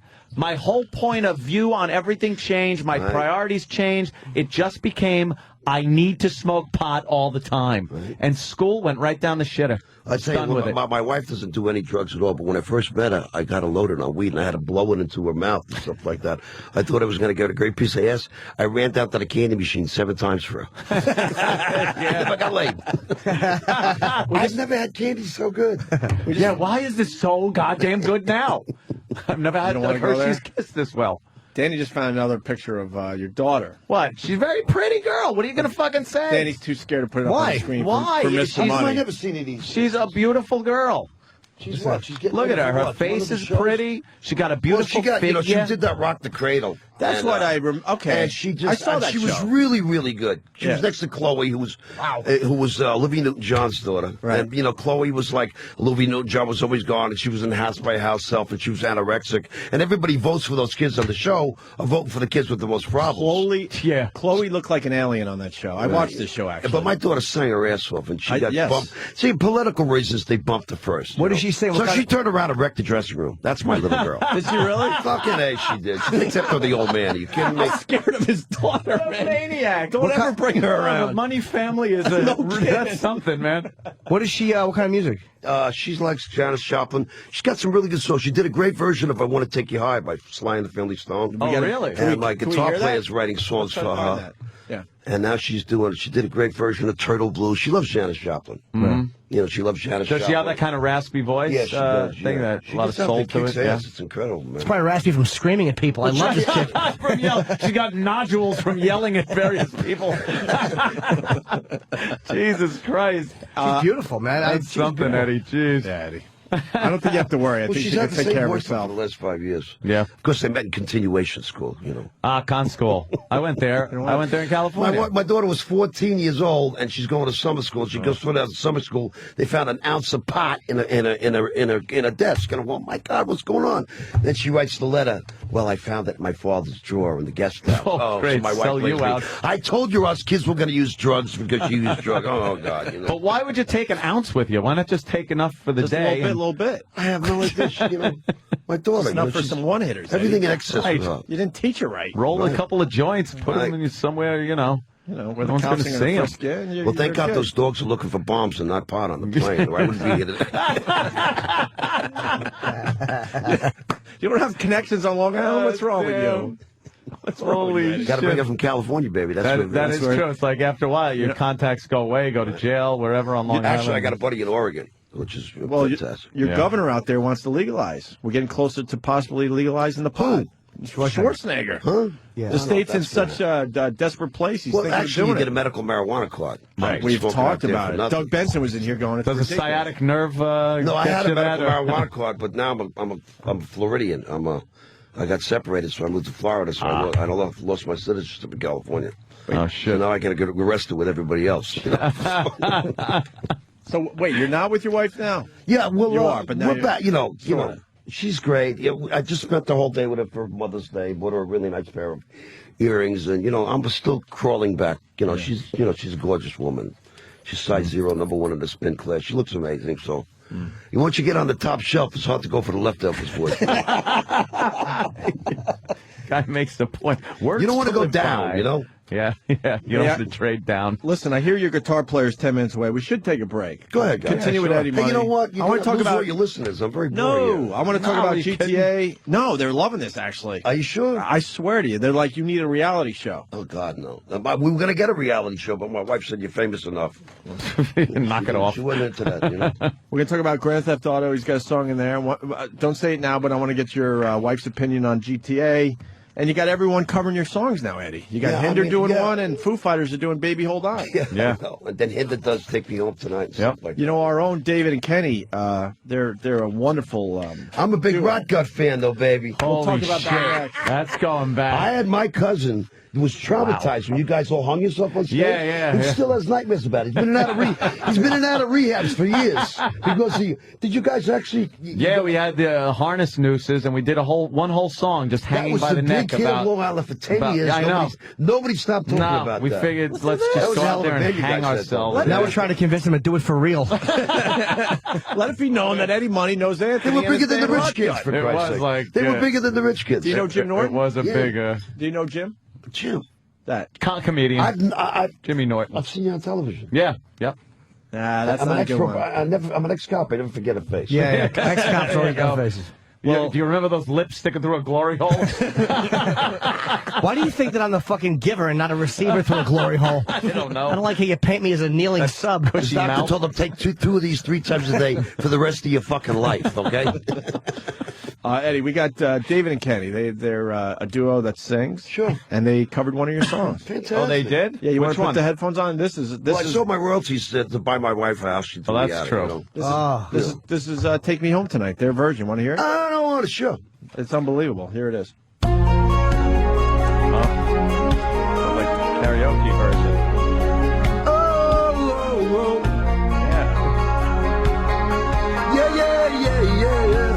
Oh, Yeah. yeah. Oh, yeah. What the hell? I feel a hunger, the hunger that tries to keep a man awake at night. Are you the answer? I shouldn't wonder. When I feel you whet my appetite with all the power you're releasing, it isn't safe to walk the city streets alone. Anticipation is running through me. Let's find the key and turn this engine on. I can feel you breathe. I can feel your heartbeat faster. Take me home tonight. I don't wanna let you go till you see the light. Take me home tonight. Listen, honey, just like Ronnie sang. Be my little baby. Be my little baby. It's like the God Show. Where's that? It's the God Show. Where is that hook? Just like Ronnie sang. I say, just like Ronnie sang. Be my little baby. Oh. Baby, my darling. I feel a hunger. It's a hunger. Take me home tonight. I don't wanna let you go till you see the light. God almighty. I shouldn't laugh because my oldest son that can't sing a note, and he would actually try. He probably sounds just like that. Wow, how He's is that? tone deaf. How is that? Well, it's because my wife had him before I met her. When I met my wife, she was already had Zachary. He's a good-looking kid. I said, she's probably a great little baby maker. And no voice, no vocal talent. No, but he's a good-looking kid, and he. Eddie, we did that for you. I'm telling you guys, we're all it's excited the about worst the Eddie Money version I've appearance, ever- and we did a little it's something. the worst version I've ever heard in my entire life. It was horrible. You think so? All right, we're going to go to break with a Rot Gut song. What's I supposed to like that? I want to hear the Rock Gut. This was our crossover country hit. Dude, was you our should crossover country hit. I remember screaming it though. You should invite him My father's to place. do live at the compound. Yeah, my Your father's place, fucking Baby Huey's, Tui's, fucking Eppie's. Cariola's place. Frank Cariola with the black moss We'd watch ears. the hair coming out of his ears as he told us no one showed up in a full club and we couldn't get paid, motherfucker. I know. Don't you just love those club owners? Huh? Hump your own equipment in and out of the joint for nothing. How big of venues you playing now, Eddie? What are you doing? I don't know. We do. I went out with Rick Springfield and John Waite and Lou Graham, and we were doing 15,000 people. That's amazing. We're going to take a break. We'll continue with Eddie Money. They're setting up. Your guitar player is literally entering the building. You're going to sing one for us today, Sure, Eddie? if you want, guys. Yeah, definitely, man. All right, cool. More with Eddie Money, but first, Rot Gut doing their Our big hit. crossover country hit, by This the is way. Naked Cowboy. Oh man, listen to this, Eddie. Jesus. Hey, boy, what you gonna be when you grow up? Oh, I don't know. I'm a little embarrassed to say. Why that? Come on out of your shell. Nah, well, ever since I was a youngin', there's the one thing I've always wanted to be. Why don't you tell us about it?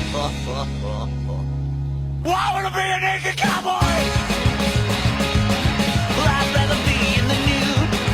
I just wear my boots, my cowboy with the suit, and rock till my buckets like a glue. Well, I wanna be a naked outlaw.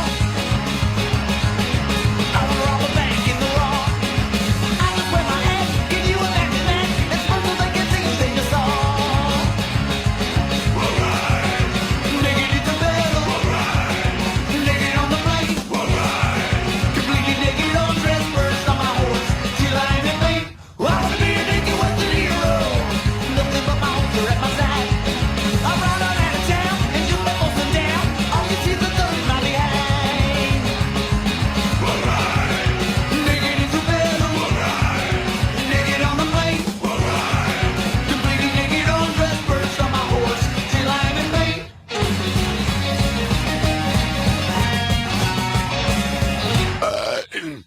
Yeah, boy. Won't you play me some Mosey music? Oh, yeah. Oh, that sounds good, boy. I got spurs that jangle, jangle, jangle. Yes, I hold it. Jumping G-Ho-C fat. What in tarnation's that crap? Well, I want to be in a water poster. Covering my privates with my gun. It's a backy in platoons, always shining up a moon. This is how the West should have been won. Alright. Naked in the battle. Alright. Naked on the plain. Alright. Completely naked on dress first on my horse. Till I am in vain. The virus. I've got 2 tickets to paradise. Won't you pack your bags? Here's another one. Tickets to paradise. Come on. Opie's another one with the. But I don't With the record it. vocals. I could true. sing along to an Eddie Money song like no one's business. In My the car. God. Oh yeah, In the car, you put Eddie Money song comes on. You're not little turning brother. it off. You're My little brother. friggin' Look how you're young I singing. was. Yeah, look at I got an Eddie Money CD because of course I'm gonna ask him to sign it. He looks like Richard Lewis. Back in the day, he looked like Richard Lewis. I love Richard Lewis. What fucking album? I did you get? went to AA meetings with Richard Lewis. Yeah? It drove me crazy. At least you kept the anonymity. That's important. One of those A's is anonymous. What was The alcoholic part's easy. It's that anonymous part that's pesky. What was the big hit off that album? I don't recognize that No, CD. this is the best of. Oh, It's the best of that's CD. why. That's the guy in the orange coat. 2 tickets and Take Me Home, and of course, Oh God, where the fuck is it? Put your I think I'm glasses in on. love. Make me sound. Put your glasses on. No, but it's amazing how many fucking made really big songs you've How had. long they comb your hair before that fucking picture? That's a silky head of hair you got I there. have no idea, man. Jesus In those Christ. days, I used to take a shower, it just fell right. You know? Fucking Peter Frampton hair. You got Don't, huh? As long as it's not like Peter Frampton now. Jimmy's not a big fan of Peter Frampton. I did his ex-wife. Did you fuck his ex-wife? I wish you were. Are you telling the truth? Holy told my wife I never touched her.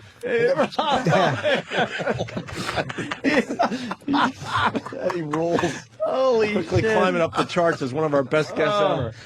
Holy shit. A lot of people saying you sound like Colin Quinn and Andrew Dice Clay. Wow, yeah. Mixed into one. A little mix. Yo, where'd you, huh? Yeah. Another Long Island boy, Hey, right? what song was in Grand Theft Auto? Was it Take Me Home? No, actually, I think it was. I think it was Take Me Home Tonight. Take Me Home Tonight? My wife was really pissed off because, you know, in order to get to Take Me Home to the single, it might have been Two Tickets to Paradise, actually.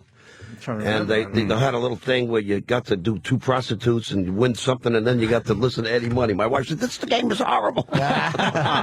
She's not a fan of the GTA. No, she's not. And Shaken was in the other one, Guitar Hero 1 or 2.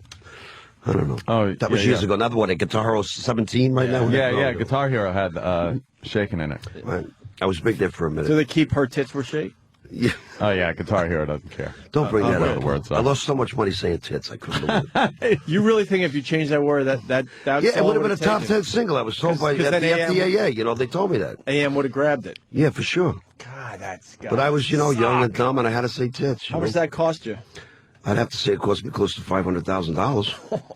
Jesus. Not Just saying tits. But I still love it. I don't give a shit. You know? Yeah, you shouldn't. We're not After taxes, what is that? It's Obama president. It's $10. I still pay in taxes from last year. I pay 52% in taxes, Cal. yeah. I feel like I'm living in Sweden, a socialist country or something. Yeah, you pretty much are at this point. Yeah, I'm telling you, man. The taxes are insanity. This is why we got. I love Obama. He's funny, but he's not that funny. Yeah, not funny for a cover charge of 50% of my income.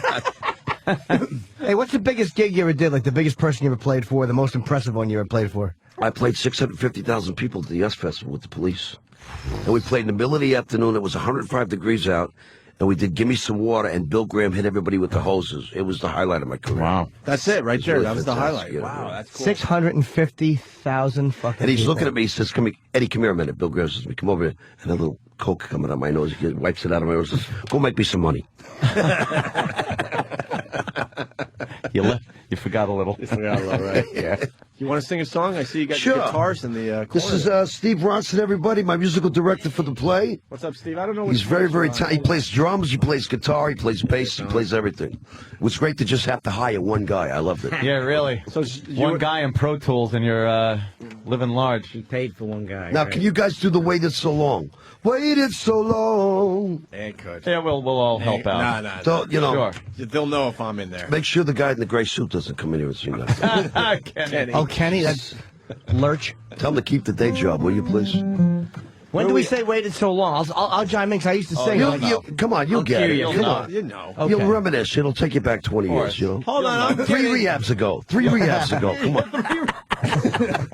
Anthony, I think Derek should do it. It's about God time damn we it. mentioned Oh, my God. Derek What are you to Eddie doing? Money. No, Derek's a big fan. Eddie, What do you Eddie. think, third? What do you He's a think? big fan. Eddie, This will be a What do you thrill. You have no idea. What do you- We're not even lying For to you. Derek to sing with Eddie Money is going to freak him the fuck out. Derek He is, without a huge doubt, one fan. of your biggest fans. For huge real. fan. Where is he? We're all fans of yours, but I would no. say Derek is the biggest. I'm not Yeah. kidding.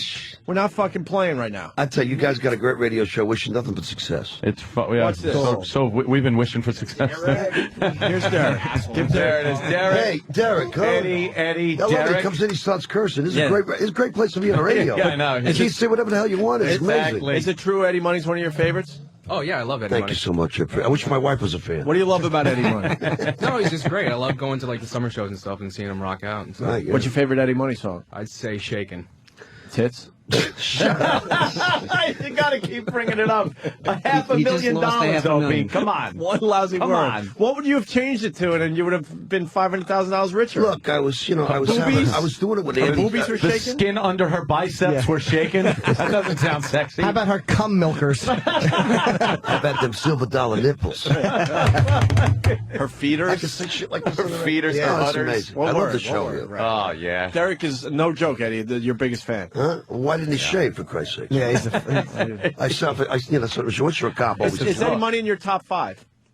No, top 10. Give me top 10. Thank you. Top 10? Yeah. Peter Frampton loves him. Wah, wah, wah, wah, wah. Why did you ever do that? Wah, wah, wah, wah. What, the talk box? Yeah. Fucking live My album. guitar player did that. It cost me $600. He used it for 2 weeks. That was it.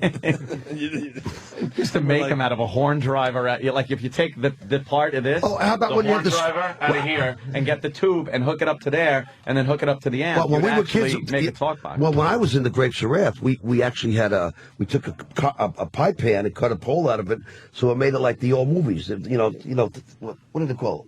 Oh yeah, like a strobe kind of. Yeah, a strobe light, yeah. and with the guitar in slow motion. You know what? It's running. fucked up how inventive you got when you're just kicking around on Long Island playing gigs, and you needed one step over, maybe Exactly, Syntron or something. You wanted to fucking you didn't have the money for the lights and shit, so you had to kind of build your own things or blow shit up maybe sometimes or hang yourself. Yeah. You guys were good at hanging yourselves. Now Derek is standing there awkwardly. You got one question for Eddie Money before we excuse you. Actually, no, no. because he's gonna sing. He's gonna sing. What was he You wanna standing there? He sing? saw Yeah. Hey, come on, let's go to work here. Here we All go. right, we'll sing. All Two right. Well, tickets, Derek's Steve. gonna sing. Steve Ronson, everybody, the musical director for the play. You know the chorus part. It's just We need a guy to do the lead guitar drunk part. when I do that. Eddie, what part do you want him to sing? Just the. Here we go. I've got a surprise now, especially for you.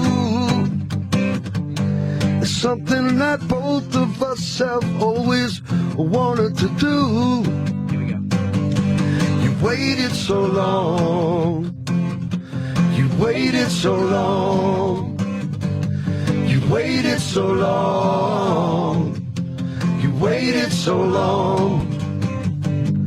I'm gonna take you on a trip so far from here. Yankee Stadium ain't got no money. I've got 2 tickets in my pocket, baby. We're gonna disappear.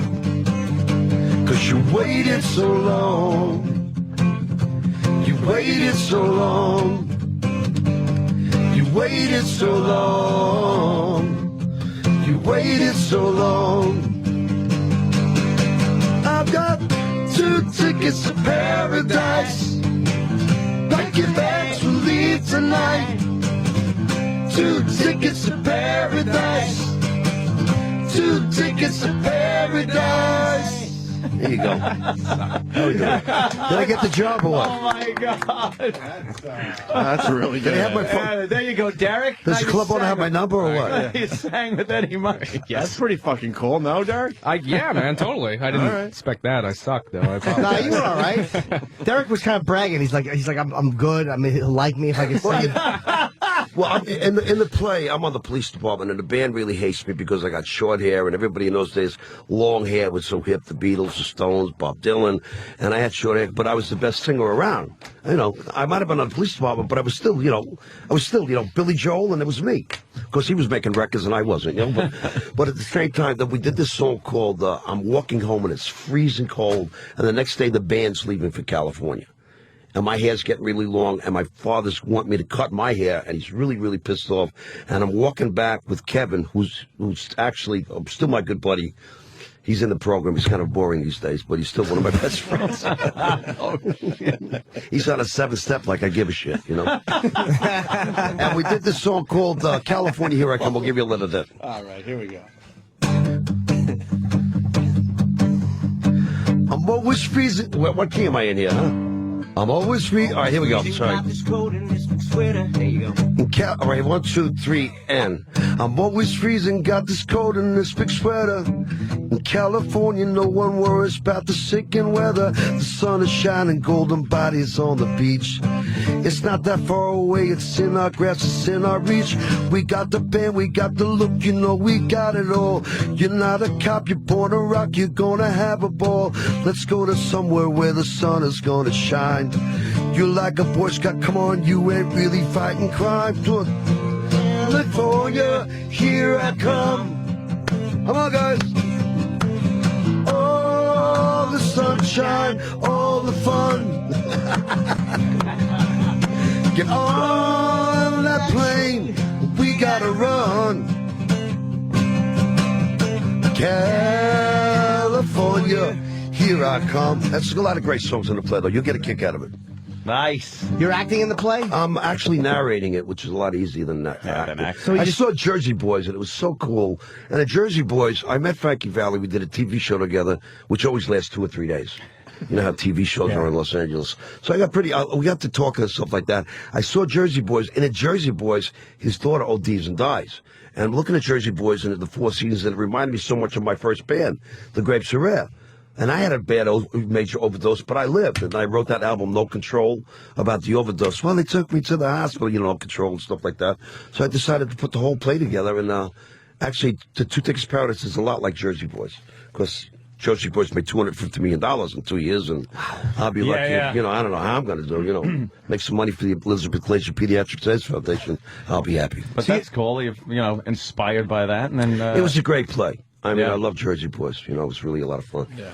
And you narrate, so you pretty much, you kind of hang out. You on stage, you're backstage pretty much just kind of reading into a mic? No, I'm actually learning the whole thing, you know. Like, so you want to be a rock and roll star. How would you like to really make it? I mean, really make it, you know. A Ferrari in the driveway, 2 swimming pools, you know. I flew to Paris for an omelet. I fell asleep in Morocco for 2 weeks. I snorted entire South American countries, you know?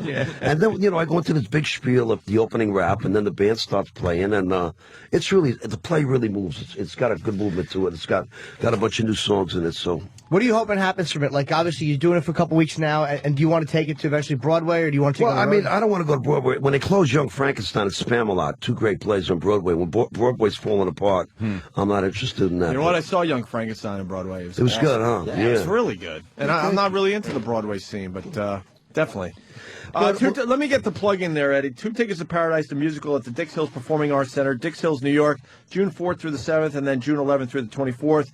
DHPAC.org for tickets and info, and you can go to EddieMoney.com as well. Yeah, right? DHPAC, thank you. DHPAC. That means Dix Hills Performing Arts Center. I figured. Oh, yeah. See? It's an That would have been you. How long did it take you to write it? It took me about 2 years to write it. You know, I was working with this lady named Judy Davis, who taught Frank Sinatra, Vicky Carr, Sammy Davis Jr., Mel Torme how to sing. Actually, I was in a hamburger joint next door to her place where she taught, who was in it, Barbara Streisand. Wow. So this cat that was working with her before she died, I did the eulogy at her funeral when she passed away. She's a great vocal coach.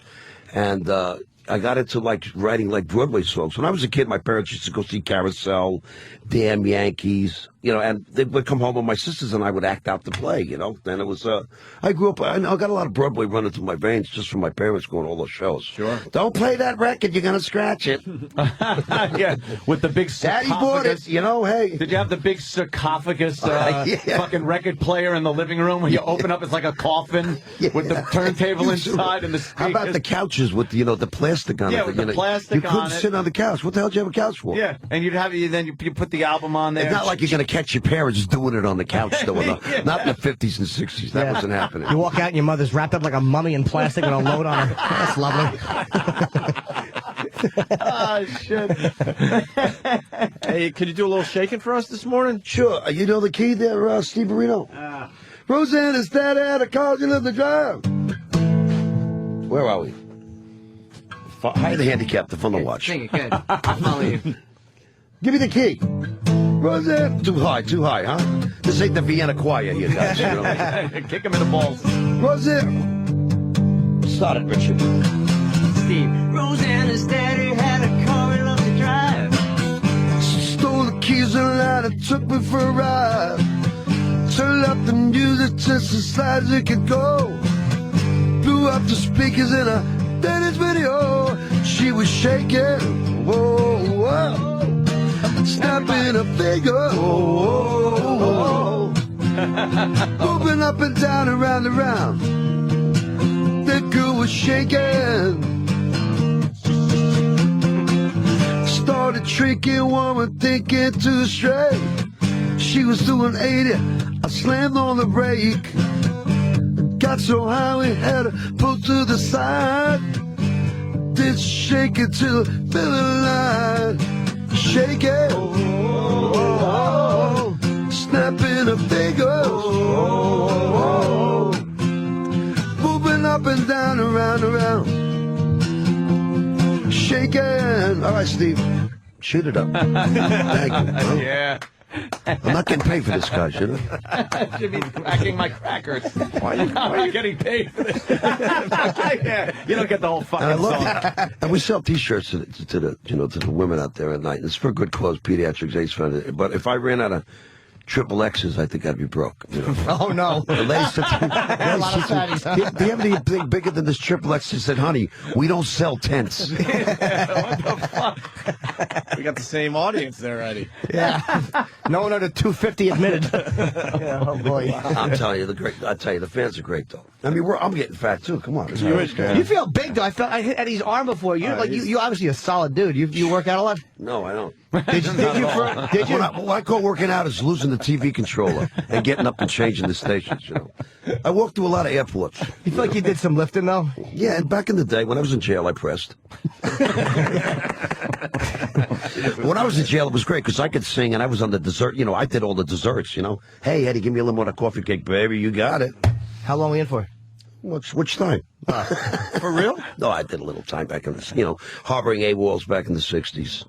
Oh, yeah? Dead marijuana plants in the 70s. Mm-hmm. You know, well before the fame? Friends would blow in the car in the 80s, you know. What's the mic? Come on. Fucking Eddie Wood. Do you like when the fans give you the marijuana shake? What is that? You never had the marijuana shake? Look, I've had the shakes, not for marijuana, vodka. No, I get that. You say, Eddie, I'm a big fan, and then you're shaking, you're going, holy shit. Shaking hands, and then they give you a little, slide you a little bud. No. And you go, oh yeah, we had that happen Oh, when, you haven't in the made middle it. in the middle of talking to cops. Yeah. Actually, New York State No troopers or kidding. something. The guy goes, hey, I'm a big fan, and puts a thing of fucking weed in Huge Ope's bud. hand. Wow. And you're just like, oh, this is great. I'm talking to And then cops they want to shake right my now. hand, so I'm shaking with my left. This is true story with the cops going, oh, I injured my fucking right hand, so. Yes, holding pot, officer. Yeah, I'm holding some weed here. I can't shake your hand, Hell of sir. a cop there, huh? Yeah, you should have showed it to him. Then he would have arrested you like Renko in Hill Street Blues when he had to arrest his fucking his favorite country singer for doing coke in front of him. There you go. Columbo had to arrest Johnny Cash. Why? Oh, I love that. Well, because Don't you miss Columbo? Because he killed I thought his wife, Columbo yeah. was I great. miss Johnny Cash, not Columbo. I got a basset hound just like Columbo. Columbo. Yeah, Columbo had to That was pass it a on the great old show. Peugeot car, and he always figured that shit out. Well, now he's wandering around Hollywood. I know. I hear he's a Not little. all- Is he really? Is he out there? Or what?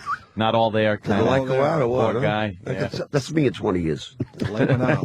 20. Yeah. Damn. 20 minutes. 20 minutes.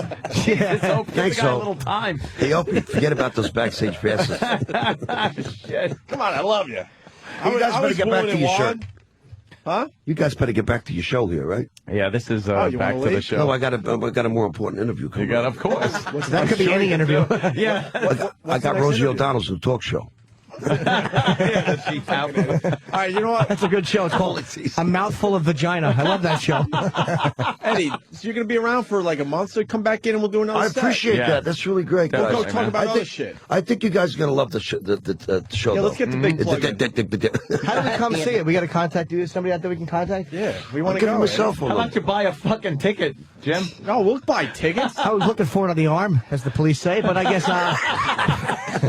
We'll buy tickets. We just want to be on stage doing the whoa, all yeah. that stuff. Oh, for you. Jesus. Well, actually, we're doing a lot. Actually, Take Me Home Tonight's going to be in the play, and Walk on Water's going to be in the play, and Two Tickets to Paradise, Baby Hold On. I want to go back. I want to go back to the I wanna go back. I want to go back and do it all over and not put tits in the song. I wanna go back. That is one of the best stories I've ever heard. Yeah. That fucking tit word cost you $500,000. And it's a horrible word, too. We discussed it I on love the show. word. What are you talking about? I like it. Just no, the tits themselves are good, but yeah, but just the saying. word tits. I like the word tits. breast better than tits. Yeah. What was I going to say? Tits is like a cow, you know? Yeah. Breast is like a hot, Right. not a chick, woman. I know you soft and I know you want to leave. No, I don't. I want to hang. I know you want to leave, but what was the big MTV song for you? Take Me Home Tonight.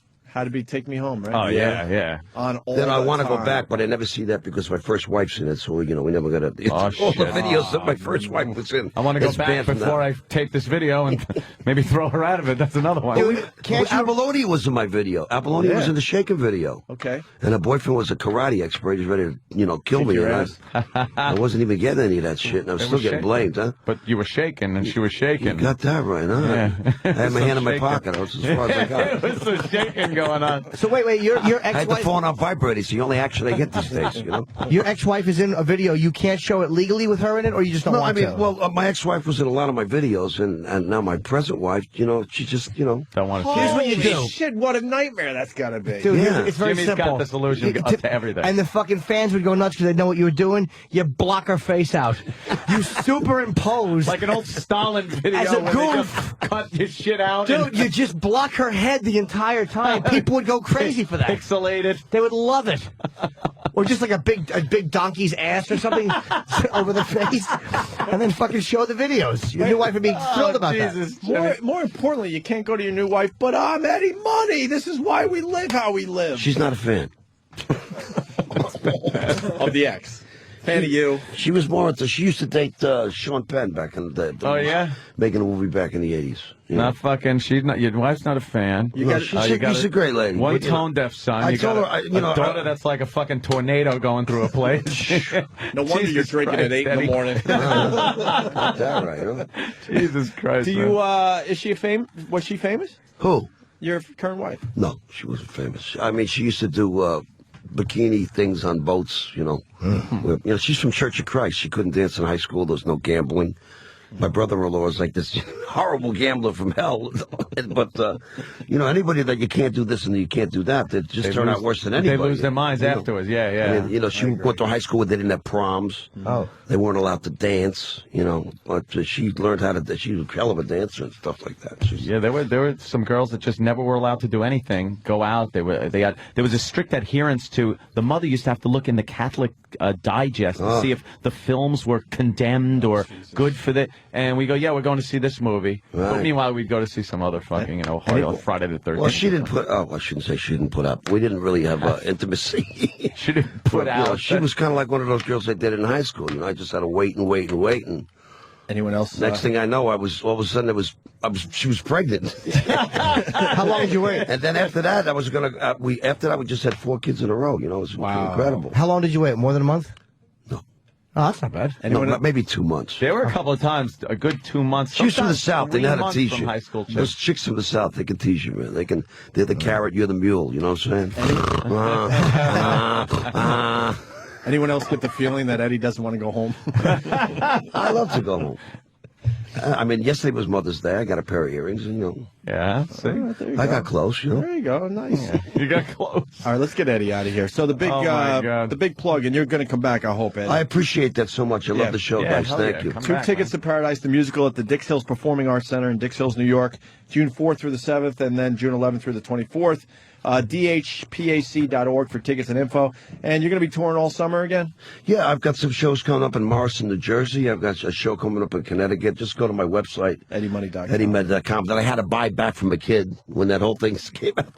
I can't get my website name. How much do you want for it? Some kid bought EddieMoney.com, and I just had to pay him like $3,000, little bastard. To And that's fucked up. It's like my name. He had you big jackets, he had everybody's. Oh, yeah. He was raking money, you know. You know, he's kind of Little smart to think foresight. ahead Very like that. smart. I wish I would have thought of that. I wish I had tits.com, to be honest with you. Yeah. Don't remind him at $500,000. Oh, yeah, I forgot. Fucking 500 large. Do your wives or your girlfriends ever get mad at you when you guys say something stupid on the air or something? No. Tell me the truth. No, for real. Don't she's lie cool. to me. She's cool. I've had my ex was my ex the was the days, problem. not now. She had a problem with everything, but I'm married now. My wife, no. That's great. I told my ex, we were interviewing Heather Graham one time, and I said, we were talking about like how much I'd like to have sex with her, and I think I said something like I would have sex with you on top of my girlfriend's body in her casket. And did you say that? yeah, I did. You're horrible. And I meant it. And was she not happy? I'll bet. Wow, was she not happy? You were sleeping in the doghouse. For a Yeah, couple of weeks, huh? she fucking really. That's pretty bad. Was I not mean, pleased. on It's a top great of the joke, dead though. body in the That's club. a great joke. Yeah, huh? I'm glad I didn't use it. Yeah, she was not pleased. So I've gotten shit for that. All right, Eddie Money, it's been a pleasure. Eddie, thanks, guys. Come down to the show. First week we will. First week is June. Yes, first week in June. Second week in June. And I hope Travis. I've gained like 8 pounds since I came back to kids. You know, everybody. The Italian food is so good. Yeah, You know, I mean, and the German food and the, Blue Moon on tap, and it's better just, in New York everything than is in so much better in California. New York. Yeah, you know, yeah. and they give you so much food because everybody bitches and moans if they don't give you enough. You know, you're eating. You get like veal cutlets for 7 people. I said, "Where's my kids? I got to eat all this myself." You know. In California, they're giving you fucking a scallop and wheatgrass on a plate. You're like, what the fuck is this? I'm hungry. He ain't lying. He ain't lying.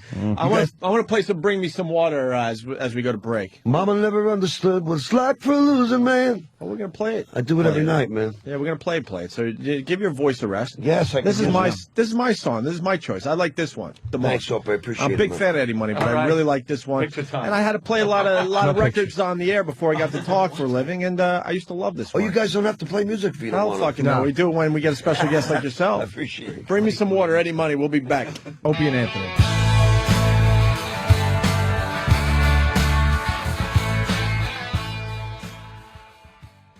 Holy shit, Eddie Money rocked. Eddie Money great, man. fucking was a pisser. Great. Some twat Nicole's giving me shit because I said bring me some water instead of give me some water. Opie, You're please. not a fan. That song is not called Bring Me Some Water. Well, guess what? I haven't heard the song in a long time. I love the song. Last time I heard it was probably 7-8 years ago, but Eddie Money came in. I'm like, wait a minute. That song, Bring Me Some Water. I can't Give work. me some water. I can't work with somebody that gets the fucking song titles wrong. You Twat, told twat, me. twat, twat, twat. Oh, You told shit. me you knew everything about Eddie Money. Give me some water. That's Eddie Money's ex right there. Is that the ex or the current? No, but that's a younger picture of him. Yeah, who the You know fuck what? knows? I got to tell you this much. He's fucking What funny. a as great shit. guest, man. Just like a. This is my hunch. That guy's in hell. Oh, as far as that like guy's in hell. like the wife and other stuff. That guy's in hell. Yeah. More than any of us have ever been. That guy. Yeah. That guy. He rules, though. Did I tell you I just got Eddie Money's cell phone number. I'm going to start prank calling Eddie Money. I got. He goes up to me. He goes, you want to go to the show, man? I was like, yeah, it's in Dix Hills. Fuck, I'm a Right Long there. Island guy. We're close. And he goes, all right, let me give you my number. And it's like, here you go. And then I'm putting the name in. And it's like Eddie Money. Yeah. In my phone. I think I just want to call him up to fucking hang out with the guy. He looks like he can fucking party because he's talking about going to like these local gin mills to down some beers and shit. It'd just be a blast to just drink beers with him, bullshit about the Long Island music scene and Did he mention crap like that. He mentioned any local bars in general?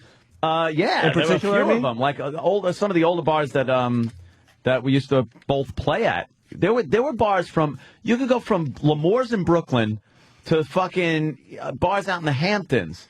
What was that one? Not OTB. Oh, OBI? OBI out there. And then in between, on Long Island, there was so many fucking rock clubs with live bands playing. You constantly had places to play. And he would come down. I fucking didn't even remember shit like that where, it's like, oh, yeah, Eddie Money's out there. He's watching fucking the show tonight. And I'd be fucking... Wait, you knew that Eddie playing Money... rock- You knew Eddie Money was in the They were in the crowd when you were playing? A couple of times. Wow. There were a couple of times where it's No like, yeah, kidding. Eddie Money's here tonight. I was like, okay, we'll fucking do the show. No kidding. Yeah. In the same, he was obviously a little before my time of when we were both, playing Long Island. He was first, and then. Right. But he goes, you guys got close, didn't you?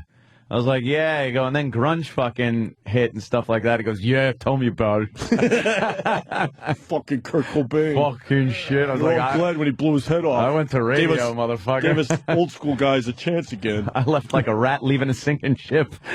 You were close, though. That's Yeah. true. Footer. Dude, Yes. I'm looking at my picture of fucking with Eddie Money. I did not do this on purpose. Yeah. Look at my smile. Is it good? What is it? What's it I look didn't like? do it on purpose You're either. doing some kind of an impish little. You look like a baby I smiling. didn't mean to do.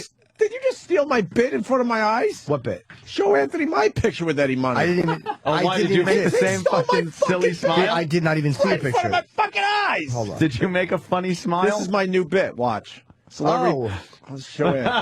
Show it. His face. I didn't even look at it. Hold on. Show it. This is my new bit. Gee, I'm just trying to get like pictures. No, my new God. bit. Okay. Look at my new bit. All right, it's an awful face. Oh God. No, I didn't do that on purpose. No. You're like. Can you email that to me? I want. No, my health won't allow it. Yes, I will. You're holding back my Twitter because I got to wait for you to email me that Oh. Eddie Money picture, Well, and then I get to put it up. I'll Twitter your Eddie Money picture. You motherfucker. Twitter.com, motherfucker. Jim Norton, That's and I'll be right. happy to Twitter Opie's picture. No, you were right. Opie Radio. You were saying it. Jesus Christ, you plug horse. Oh, Footer, what's up? Language. This is my home. Hey, first of all, real quick, Jimmy, love Down and Dirty. Of course you do. Everyone's just angry. Thank you. What? We just all got excited because Eddie Money's appearance. You had to love Eddie Money on our show. You Yeah, got he's it. fucking. I'm sure the haters out there. No, just a funny actually, He's absolutely open, honest, and just a funny guy. So. And boy, did he smell terrific, huh? Ant? Smelled wonderful. That's all we can Holy say about shit. that. Footer, what do you got? Hey, the thing that bugs me out is that, like, I consider myself pretty fucking, like a Language. guy, fucking rock and shit. Between fucking Tommy Shaw that day and now Eddie Money, I'm like a fucking fag. I love these guys. They fucking rock on your show. Yeah, they're cool guys. I mean, they both opened up. Tommy Shaw was really honest, and now Eddie Money. We're gonna start taking more guys like that. You know we what just it is? decided. Yeah, you could get like guys that are in bands now, popular bands now, and they're just sometimes too cool for the fucking room. Exactly. Yeah, man, you can't ask them anything. Their publicists are all over shit. You got to get people that have been around for a while and don't give a flying fuck anymore. By the way, Eddie's daughter is so unbelievably hot. Yeah, but she would kick your ass. You don't even have to wait for Eddie Money to kick your ass. She when would. fucking Danny popped this picture up that we're looking Explain at the now. picture that Danny was too scared to All show right. Eddie. She is sitting on a couch in a very little turquoise dress. You're great with breast size, Opie. What would you call those? She's a 34 because she's got a smaller back. Yes. and they're definitely full D's. Full D's. I say 34 double D. Her waist, possibly double D's. her waist is very tiny. Tiny. And she's got very a nice shapely hips, great legs. What I love, and a cute fucking face. The dress is so short, and she's sitting that little like shaded triangle you see in the picture could be the area. Could be that, if you know what I mean. Most intimate area. And she's smiling, great teeth. Just what a pretty girl. Can you push that my way? I want to see this picture. I twittered that before. No, you didn't. Ah, Jimmy. I did. I twittered to Jim Norton. No, you didn't. I don't plug my Twitter. But I did. Hold on a minute. See, now Jimmy's pulling his camera out. See, too late, Jimmy. Yeah, but I have a better service than you do. Coast Guard guy for 5 years. She's been with. Too late, Jimmy. But from what Eddie says, she's a nightmare. But he might have just been saying that to keep us, to throw us off the track. She blew a 2-3 on New Year's Eve. She's a nightmare. She's perfect for you, Ann. Who are you kidding? Oh, it's Steve'sville. Wow. Yeah. See, she's drunk. Or she's been drunk. I won't say she's a drunk. Look at that. Now she's got that little silvery skirt on. She's in front of a huge mixing board, kind of leaning on it, wearing nice heels. She's got one leg cocked, her head tilted slightly. Jimmy, I'm way ahead of you. Golden blonde hair over her shoulders. I'm way ahead of you, Jimmy. For what, I think buddy? I'm going to stalk Eddie Money's daughter. Well, she's in She's LA 20 now. years too old for you. Eddie Money's daughter, Wowee, to all my followers, Opie Radio There you on go. Twitter. I beat you, Jimmy, on that one. Actually, your picture didn't come up. I'm looking at your Twitter. It did not come out. No, it's Oh, up there. shit. It's up there. Oh, shit, yo. Eddie Money, Eddie Money, Eddie Money. Oh, speaking of music, I got to give props to Propellers. Octane. I was listening to a little Octane over the weekend. Yes. When I wasn't listening to the Grateful Dead channel because they were jamming some nice Saint Ugh. Stephen. Saint Stephen. Oh, fuck. I did that. Jesus. I did that to bother you. The Grateful Dead channel. Saint Stephen. I don't know the words. I just go with it. Good. And then a little Iko all day. Doesn't hurt anybody. It doesn't? You like Iko? No. You might. I listen to Octane. I listen to Lithium. No, this wasn't on Octane, I listen obviously. to Alt Nation. I listen to the Hair. Fucking OutQ. I listen to OutQ a lot. Shade. I listen to the Shade. And then occasionally I got the classics up there and the decades. I'm going to be a little late on this one. I understand for the Octane fans, but I have Octane on, you know, and I'm listening to this song. I think it was Seether, the band Seether, and I'm like, how do I fucking know this song? And then I'm like, oh yeah, I could see, because you know the display tells you stuff. Tells you things. And I'm like, they redid Careless Whisper? Who did Careless Whisper? Wham, or was it George Michael's by himself? Ope says they did Careless No, Whisper. Bam, the music started. Yeah. Listen to this. Who did this? Was it George Michael's by himself, or was it a Wham song? That was Wham. It was Wham. So it was Turn this up a little bit. the Just get other some guy of the- from Wham. Yes. The guy who doesn't like cock. I was like, good job to Seether.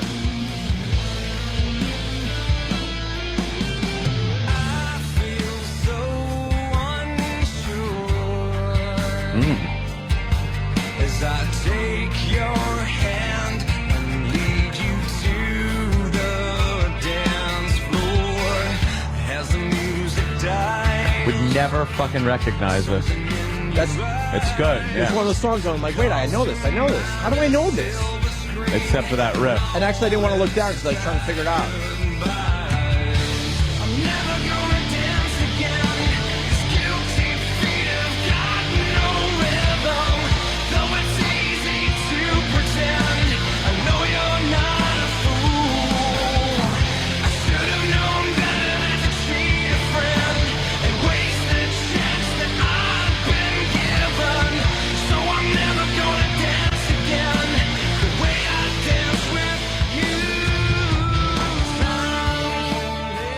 That's a talent. When you could take a wimpy song like Careless faggot Whisper song like and make it Careless cool, Whisper and kind of Look, I know Careless Whisper, the original. I mean, I think everybody does. You wouldn't search it out, but that fucking Seether just made that song cool.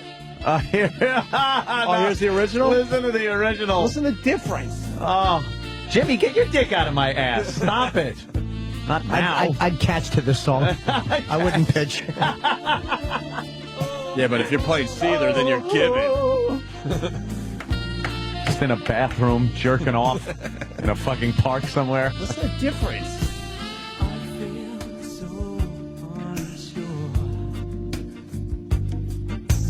Take your hand and lead you to the dance floor as the music dies. It's so gay. Your eyes calls to mind a silver screen and all its Little secret laugh just now. It's hard to dance when you're on your knees behind a park bench, getting leaves on your pants with a dick in your face, getting twigs in your fucking cups. That's how you always know he's been blowing somebody, when you have little leaves on the fucking front of his slacks. Those fucking little hitchhiker things are all in your pants. They're awful. You gotta rip them out. It's like Velcro. And he has piss on one knee because he was also sucking a dick inside the bathroom, and he knelt and pissed. Holy shit. That is so gay. And the other one kind of rocks. Well, you know, playing the other side of this, Stig from Whackbag. Seether made Careless Whisper sound like every song on rock radio. Good work, boys. You took gay and made it generic. Well, you know something? Better generic. Who cares? It was I liked it. It's What can I tell you? I It's liked actually hard to do. I liked it. Yeah. Sorry, man. It's such a generic rock song. Great, congrats, man. They took a gay song and just made it like everything else the establishment pumps out. Man, shut up. Too cool for the fucking room, dick. Okay, faggot, what's next? Exactly. What do you listen to? Something so obscure, no one's heard it. Oh, fuck your mother. That was probably from George M. in England. You know what's funny about Seether doing Careless Whisper? Someone in the band had to go, all right, guys, hear me out. Yeah, no, listen to why. About what I'm about to tell you. I think they had to have just killed the guy for a while. Yeah. And then someone said, no, all right, wait. Here's my idea. Let me try this a little bit. How do you bring Careless Whisper to your cool rock band? Oh, I hate people that judge music and other people's music. Music is so fucking personality driven. That's why some people like some shit and some like other stuff. Yeah, it's not for someone to go, oh, you like that? Now, blatantly gay shit is just blatantly gay shit. I don't like it, but there are people that fucking like it. I like the #1 song in the country right now. What can I tell you? What is that, Opie? It's not Poker Face, which is a good song too. Yeah. For a little guilty Poke pleasure. Her Face? Poke Her Face, right. Yeah. It's that other one, the Boom song. Oh, Boom, Boom, Boom, let's go back to my room? No. That was a good one. Hey, Travis, you got the Boom song with Fergie. Oof. I don't know this one. Does that sound like Lydia now? Go fuck yourself. Does that sound like Lydia? Who does? I'm just saying. Someone said I sound like Lydia now because I'm not trying to psychoanalyze it. I'm just saying, music is subjective. Look, I went from talking about the Grateful Dead doing St. Stephen, which, by the way, went on for 25 minutes because I timed it. And then went into see they're doing Careless Whisper. There's a lot of different music tastes right there. Right there. Now, except for the Grateful Dead, which I will say, if you do listen to that, it's shit. It's just Except Touch of Grey. Pile of shit. No, that's pop. Which they that's hate. Beginner Dead, I love man. Man, that's Beginner Dead, man. I love telling Dead fans it is the best song they ever did. Oh, they will fucking just... They don't like that, Jimmy. It's a good song. Man. And all I'm hearing is Warren Haynes doing a great job because the Dead's back on tour. Are they? I don't know how the fuck they pulled that one off without Jerry Garcia. Do they have the big following still, or no? All the older Deadheads are definitely checking out the show. I haven't checked it out yet. Boom, boom, pow. Yeah, this is the #1 song in America. Jimmy's going to hate this one. Sure I will. Boom, boom, pow. Pow. Sounds scary at the beginning. Gotta get that. Uh-oh. Gotta get that. Gotta get get. Gotta get that. I've heard this. It sounds like something you hear in a Brazilian fucking whorehouse I hate while they're all dancing. Gotta get that. Who sings this? Gentlemen. Hey, where the white women at? Hey, where the white women at? Hey, where the white women at? Hey, where the white women at? Hey, where the white women at? Hey, where the white women at? Excuse me while I whip this out.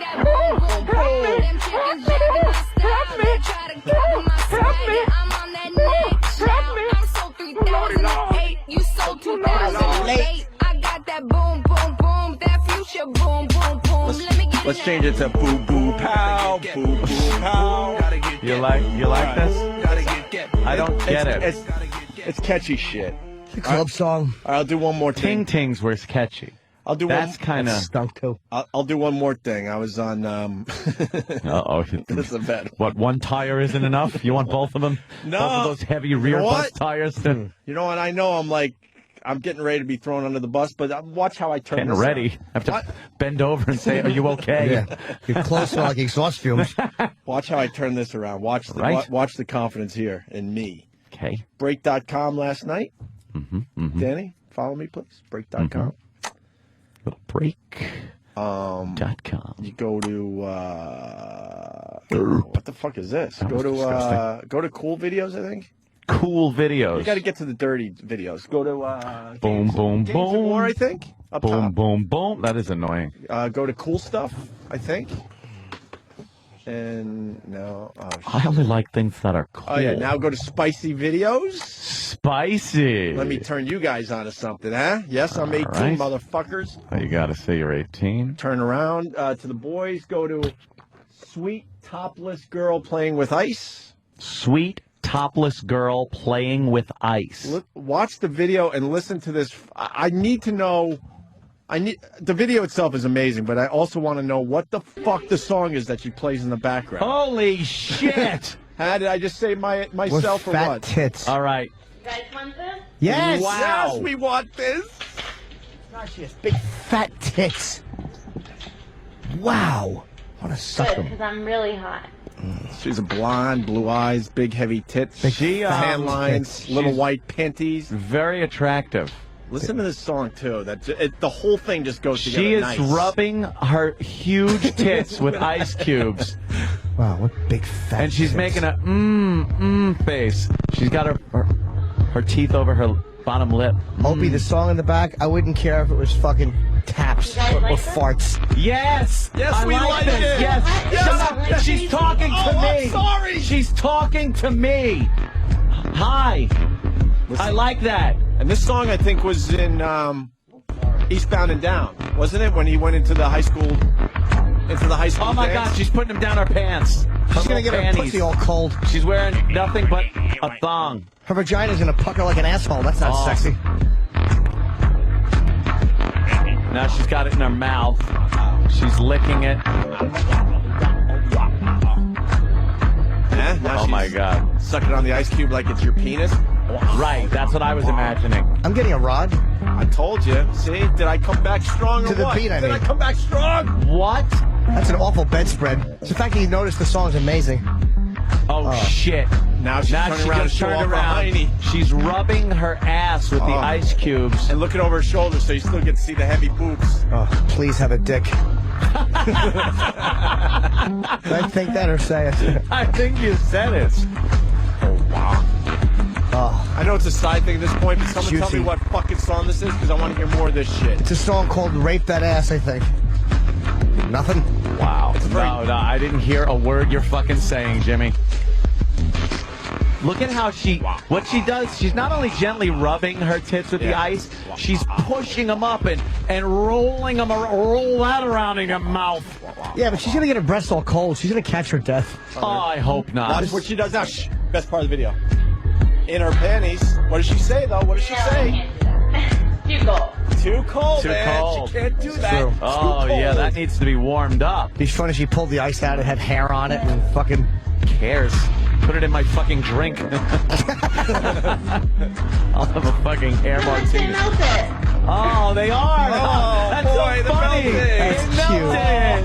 Oh. Funny. She is doing a little dance now, and is this the most popular video ever in the world right now? By the way, where's my I'm sorry? I'm sorry. Okay, thank you. Wow, you never go with the I'm sorry. This music sounds I like am something... so sorry. This started really gay, this break, but look where it led us. To Ice Girl on break.com. Hard to find, though. They hide those spicy videos They now. fucking hid that shit. They used to be front and center of the spicy How videos. did you find this, Magellan? I was a fan of spicy videos. I knew they had to still be on the website somewhere. My dear sweet Lord. Yeah. Someone tell me the song, too, for real, because I want to hear more of that shit. It's a very niche music genre that a lot of people fuck the music. aren't into. Look at This could be, fucking, the audio to the El Zarqawi beheading video could be playing. Yeah. And I wouldn't give a shit. She's in her little room. She's got a Marilyn Monroe poster in the background. She's got a tiny little single bed because she still lives with mommy and daddy. Oh my God! Push her back on that fucking bedspread and ruin it. Oh no! She just bent over the bed. Now she's shaking her ass at the camera. Oh yeah, look at that. Now she's arching her back. She propped up her She's ass. doing the low, slow kind of circular ass thing. Yeah. Now her hand is probably a on her stripper. ass. You think she's a stripper? No, She has to be, yeah. Don't say that. She's too sweet She's and too innocent. She's living with mommy and daddy. She's got Look. a tat by her pussy and a Yeah, fucking she's a tramp stripper. stamp of some sort. She's not a She's a stripper, whore. Jimmy. She's a whore. I know No, it. she's not, Ed. Yes, She's she is. innocent. Those tits are perfect for it. What? You guys having fun? Yes! Yes! She's kissing the A camera. lot of fun. Big fun. And she's got a big fucking. Where do you live? Tongue piercing. Where do you live? I'll come over. It's a lot of fun. She can't hear you, Aunt. No, she can't. No, Shut she up, can't Opie. hear you. I'm sorry. She Would you can't. pay $1,000 to fuck her? 1,000? Okay, guys. What? I'm all done for the night. Where you going? I'll try to text you guys or type to you. My number is 917. Shut up. 917 5. Nine. I have to. What? Bye. Bye. No. Bye. Text me. Text me, okay? Where are you going? Break.com, girl. Wow. Does she have a website? How does she text her friends? I don't know. How does she text her friends? Who is that bitch? Who that bitch be? Once again, you go to... Who is that bitch? Get her name, Danny. I want to eat her asshole. Tell that bitch to come over. I'll give her $30. Holy She's shit in my face. We know That's hysterical. We need to know more about her, but basically you go to break.com. Was it under cool stuff? Yeah, cool stuff. Cool stuff, spicy videos, and it's one of the first videos that are up there right now. Ice Cube Girl. Did anyone post a link where I am watching right now in this little chat room? I wonder if anybody posted a link. There's a link. You want to watch it again? I just want. Okay, there it is. It's been posted. Very good. There it is. Enjoy. And let's watch it again. All right. Let's watch it again now. Are you serious? Without the sound. We don't need the sound. No, yeah, because she talks to the camera, and I like that. I like that music. That song was in Eastbound It's and Down. okay. Thank you. Spamming that Thank you, is Sam. fine. We want to make sure everyone gets the link. Oh, she's that's a model. I think so. Well, not a model like that. I don't want to think she's an Okay. actual model. Oh my God! Look! Oh, but dear sweet Jesus Christ on his wooden cross. Is that her? Jesus Christ on that fucking cross. I'll tell you one thing that's wrong with her, though. Go back up, Danny. Yeah, what's wrong totally with her? her, dude. No dick? Go back up. Oh, she's a webcam girl. Her hips need a little work. She has straight hips. Yeah, okay, She's sexy. Jesus, why do you have to ruin everyone's fun? I don't know, because Let's have fun with this because she has one. fucking hips like a rock'em sock'em robot. Yes, she does. Shut up, Jimmy. Go to straighthips.com. I'm not saying I You're wouldn't no fuck longer her. part of the show. You're gonna get punched. Dude, I'd fuck her. I'd pay her to fuck Oh, her. good. Oh, wow, great. Oh, good for wow, you. Oh, no, you don't. She's a straight hips hooker. What's next? Well, she's a webcam girl. She's a straight hipped idiot. I don't want to know that she's like on the professional side. I like to think it's a I girl liked that came that. home from school and said, "You know what? I'm going to do this. Thank you. This is what I'm going to do." I don't care about anything else I don't except like that polished video. shit. I like it. They're thinking that it might have been just some high school girl. coming Daddy home. could have walked in and go, Right, at any time. what have we got here? Why are you doing this? Look, there's nothing wrong with that. Jimmy, please stop talking. Don't Dude, she's ruin our beautiful, fantasy. but her fucking hips are straight. Look at her straight hips. They're not straight. They are. They're not straight. Got it. Look right there. All right. Picture with the jeans. All right, why don't you tell us what you have? What problem there, Jimmy? Nothing. what's She's the hot. matter? All She has right, big, good. fat, heavy, hot tits. Jimmy is a homosexual. Dude, I would definitely Jimmy put my is wiener in a her. homosexual. Dude, I'd fucking shoot wiener juice all over her. Wiener juice. Women hate when you say that. They don't like wiener juice? When you say, what hole do you want the wiener juice in? I'm not giving out her website because it's too polished. No, you just go to that fucking Yeah, you just go to that video. so you know the goodness. Can we See, she get her always on the has her show? hands on her hips. She knows. No, about- she doesn't know shit. How about we contact her and get her to do this type of Yeah. ice show live for us? Yes. Tell her we're fucking. Tell her Paul Stanley is having a hip replacement. She'd like to see the same doctor. You are a What's jerk. wrong with you, Jimmy? Why? I wouldn't mind fucking. She's from Dallas. Leave her alone. You're the ruiner of everything that's fun. I'm not. You are. There's one picture from the back, and you could see her fucking straight hips. Looks like fucking a naked Ricky Schroeder. It does not. Well, that's hot. Yeah. What, Silver Spoon's years? Nah, the champ. The champ. I loved him in that picture. There's nothing wrong with her. Brandon from Boston. If someone down the hall, we could play as fast. Yo, bit of a tangent, but there was a Hall of Fame worthy blown home run call this weekend. Don't know if you already played it, but there it is. It's on YouTube. Oh. If someone's following the instant feedback. All right. Never high. Oh, Jimmy, you're losing fans by the second Why? because they want you to be quiet. I don't care. Yeah. Take your gayness somewhere else. Dude, I fucking don't like her straight hips. I'm sorry. They're not straight. They are She has Shut up, slim Jimmy. hips. They're not big fucking wide hips. Yeah. Dude, But- I'm not saying I wouldn't fuck her. She's very Oh, sexy. you'd fuck anything. Boy, I'm good to attracted know. to her, but I am pointing out that she is a straight hipped No hussy. one's good enough for Jimmy. It's not true. No one's Nope. good enough for Always Jim got a Norton. problem. That's not true. Always a There's little always problem. some kind of... I'd fucking grab those T-square hips and sink my dick right into her and put weenie juice on her back. I'd shoot weenie juice all over the small of her back. You just don't like to be happy. That's not true. Ever. I do. Ever. Old Formica Taylor hips. I'd lick her ass and I'd cut my tongue licking her fucking hips. Do I get like, a gold star today or something? Come on. You get a bail? Oh, I got a bail. That's right. Jimmy, I want to hear you say it too. Did I get a bell today? Give yourself a bell. Ew. That's how I say it. Sam, what's up? Hey, what's up, guys? Yeah, Opie already said it. That scene from Eastbound and Down when Kenny walks into the middle school dance on ecstasy with his buddy. Dude, that is like I never was on ecstasy. Now I think I might You have wanna to do start it? doing ecstasy. What that song when he walked into the high school was amazing, and now hearing it with the girl rubbing ice all over, forget it. I'm the biggest fan of that song now. Middle school, not high school. What's the name of the song? Yeah, you're right. Does anyone know the name of the band or the name of that song? I want to download that shit. It's probably in a lot of German snuff films. We'll get it later. We'll Shazam it back in the office. Cool. Definitely. Hey, the guys put together something fine for Star Trek being the #1 movie in the country. What? Take a listen to this, and then I think we got to play Woman Finds God in Her Salami, and then we're going to get the fuck out of here. Language! We should leave after giving you that goodness. Oh, my God, that link That's alone. what I'm thinking. Coming up on the next Butt Trek, the USS Prolapse continues its journey through the universe in search of giant cocks to fuck. But the crew members soon find themselves in a compromising position. Oh my. Why is there nothing between their legs? It's silly. There should be something there. Why would these people be walking around? They must be alien race. Mr. Chekhov is unclipped. I noticed that at the urinal. I sure would like to suck it. Join our heroes as they unravel the mystery of this strange new life form. They all seem to be lacking something that I enjoy. Cocks. And struggle with the dangers of traveling through the universe. Oh, tell me, there's a gerbil stuck in my hidey. Where did your cock go? Discover the fate of our fearless heroes. All on the next Butt Trek. Power up the ships, Captain. I'd like a dick in my backside.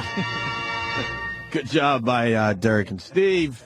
We're still looking at the pictures of this girl on our official website that we refuse to give out. Oh, look at the one of her totally naked laying on the bed. They show her puss? Oh, cool. Thanks. No. I want to see her box. Shouldn't show that box. Greg Brady's That might turn you around. Greg Brady's leftovers from Wisconsin. I wonder if he's a cheesehead. She has hips like Quincy's boat chick's butt. Yes, she does. No, she doesn't, She Jimmy. has fucking hips like Quincy's dock. Dude, look at that. Look at that. Plump little juicy You rump. just shove your fucking face right in that ass crack, wouldn't you? Absolutely. Right? Yes. I would. I'd smell it even after. I would. I say yes. After the liquid shit? I'd fucking. Liquid shit's still kind of splattered around her upper thighs. I'd smell her ass after. I'd smell her ass after a flu shit. After a fucking. Those are bad flu shit. After a hangover / flu shit, I'd still eat her ass. But I just wouldn't touch her hips. After she took a tumor shit, would you go in there? Without a doubt. Yeah, when she dropped little cauliflowers into the toilet. Anthony, excuse me, but I gave you that, so you got to bear with me. Certainly, Because I'm talking to my my fellow Deadhead fans. Oh. Fellow Deadheads. Leaves me out. Doug in Waltham says, hey, #1, yes, St. Stephen is the greatest Grateful Dead song ever. #2, Warren Haynes is killing as the guitarist this year. #3, I was at the Worcester Mass show and I was out of my fucking mind. It was a great show. Okay, back to you.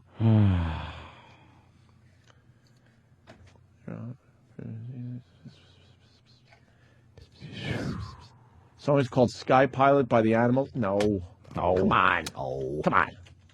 Someone help me out with that song. See, you fuckers, man. Listen to Jeremy in Cleveland. Jeremy. Hey, guys, what's up? What's up, Jeremy? There's not much. Her tits are looking pretty nice, but damn, they're kind of saggy for being young, man. Well, No, those are heavy, dude. They're heavy because they're so large and natural. I would say those are very natural, large titties. Unless you have sucked as much cock as this broad, you have nothing to say. Well, I've never sucked cock, so, well, oops. Well, that is a loaded question, isn't it? Well, I probably haven't kind sucked of, as man. many, or I sucked more cock. Watch it out, guys. See you on Mogulus, Anthony. All right, sir. Thank you. Mogulus.com/Anthony Radio. To be honest, they might have been slightly saggy, but she knew how to prop them up, push them up, stretch her back. She had all the moves. She had the moves, and when she's laying down on her back in bed, they weren't under her armpits. Right. Yeah. And when she's laying on her stomach, exposing that lovely hiney, fine for the reach around. Is this weird? A girl told me that Yes. my cum tastes like hot dog water. Wiener juice again. Weird. Right? Wiener juice. Wiener juice. Disgusting. I like to shoot wiener juice on a girl. Wiener juice. I like it to be body temperature. Holy shit. I like my cum is cold when it shoots out. Like when I ejaculate, my cum is 63 degrees. It's so weird. I'll tell you right now, whoever gets wiener juice on Twitter, I'm following you. Wow. Right out of the box. I don't care how boring you are. no. I follow wiener juice. What's going on there? Is this the same girl, Danny? No, that looks like a different set of hips. Oh. Actually, thighs, not hips. Yeah, but it looks like her ass isn't white. It's because she's wearing like a dark thong, Yeah, I know. and it's just sitting in there. Yeah, I So know. it looks like, she got dirty hiney. She's a log sticking out. She looks like a Manx cat. Manx. Here's the blown home run call from one of our fine listeners helping out the show today. Righty? And Sizemore lifts that one to center. Granderson going back on the track. It is gone! No, it's not. Granderson caught it. Oh, my. What the fuck? All right. It's good. It's quick. Yeah.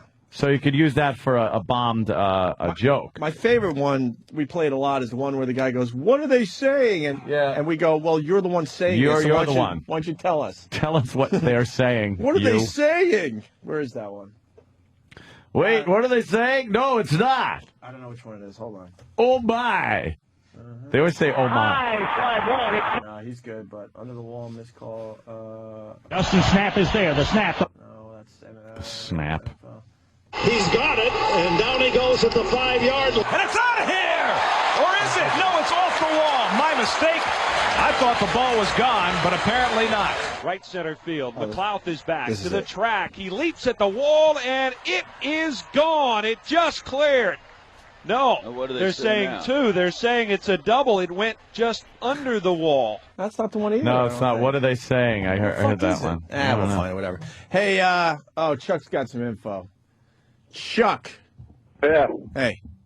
Hey, you guys got to watch the Ewa Sonnet Ice Cube video. You know that Polish pop star? Oh, really? She's got an Ice Cube video, She got too? Ice Cube. Is that like How do we the find thing, it? the thing to do? How do we Is find that her the Ice thing Cube to do? video? Ewa Sonnet Ice Cube. Yeah? Let's see if we can make this happen. Freaking awesome. Let's see if we can make this Explicit happen. content. Register and log in your profile. Fuck. What the Fuck fuck? that shit. We're all about free porn. Free without registering. Free everything. None of that bullshit. Do Yahoo video. Yeah. Are you registering real fast, Danny? And he's registering like a fucking maniac Like a- over there. I don't think he's accurately putting in his date of birth. He's masturbating like a monkey over there. He's jerking off and fucking Holy typing in his I've password. never heard faster Enter. typing Wow, in my look life. at that. He registered in Holy fucking. shit. It had to be 30 seconds at most, probably 20. All right, let's rock. Okay. Let's rock this. She's All right. she's kind of clothed. Kind of. She is clothed. Yeah, she's clothed, but I'm looking at the front. Her tits are hanging out. Big fake tits. Those are No, they're real. gigantic tits. They're not Nah, real. those look fake. They Oh, look this is too the broad like we were talking about they look too last week. smoothly. Dude, the thing or has a something. fucking hinge on it. Those are two. She's rubbing ice cubes on her nippies. All right. Oh, look, they're closing the curtains. God forbid anyone. Sees a couple of tits and a fucking fat stomach pushed Yeah. in. This chick stinks. A big forehead. Oh, it's making a lot of ice cube noise. Yeah. And she puts it in her mouth. Choke on it, please. Yeah. Start going. Fast forward through this Yeah, dribble. Get through this crap. Now she's kind of shaking her Oh ass. my God! As you watch that, Zoltek from Philly writes, "Not sure if you guys did this already, but on SportsCenter, I heard a Jim Sterling call on a Mark. How do you say his name? Texiera. Why are you talking? Well, because you got to fill up the space. There is no Oh. noise. We're not on okay. TV. She's Sorry, not I was just- completely topless. Jimmy, he said, Sterling, and a text message from Texiera, he sure hit the mark with that one. Ugh. What's his name? Mark Texiera? I think so, A right? text message. Teixeira. Texiera? Texiera? All right, well, what the fuck? How annoying is What the- Sterling? Why couldn't the guy's you know name be something? fucking... Those might be real. They are real. She's on the real tit Yeah, website. those might be real. They're You they're can't moving very misrepresent. realistically. When she touches them,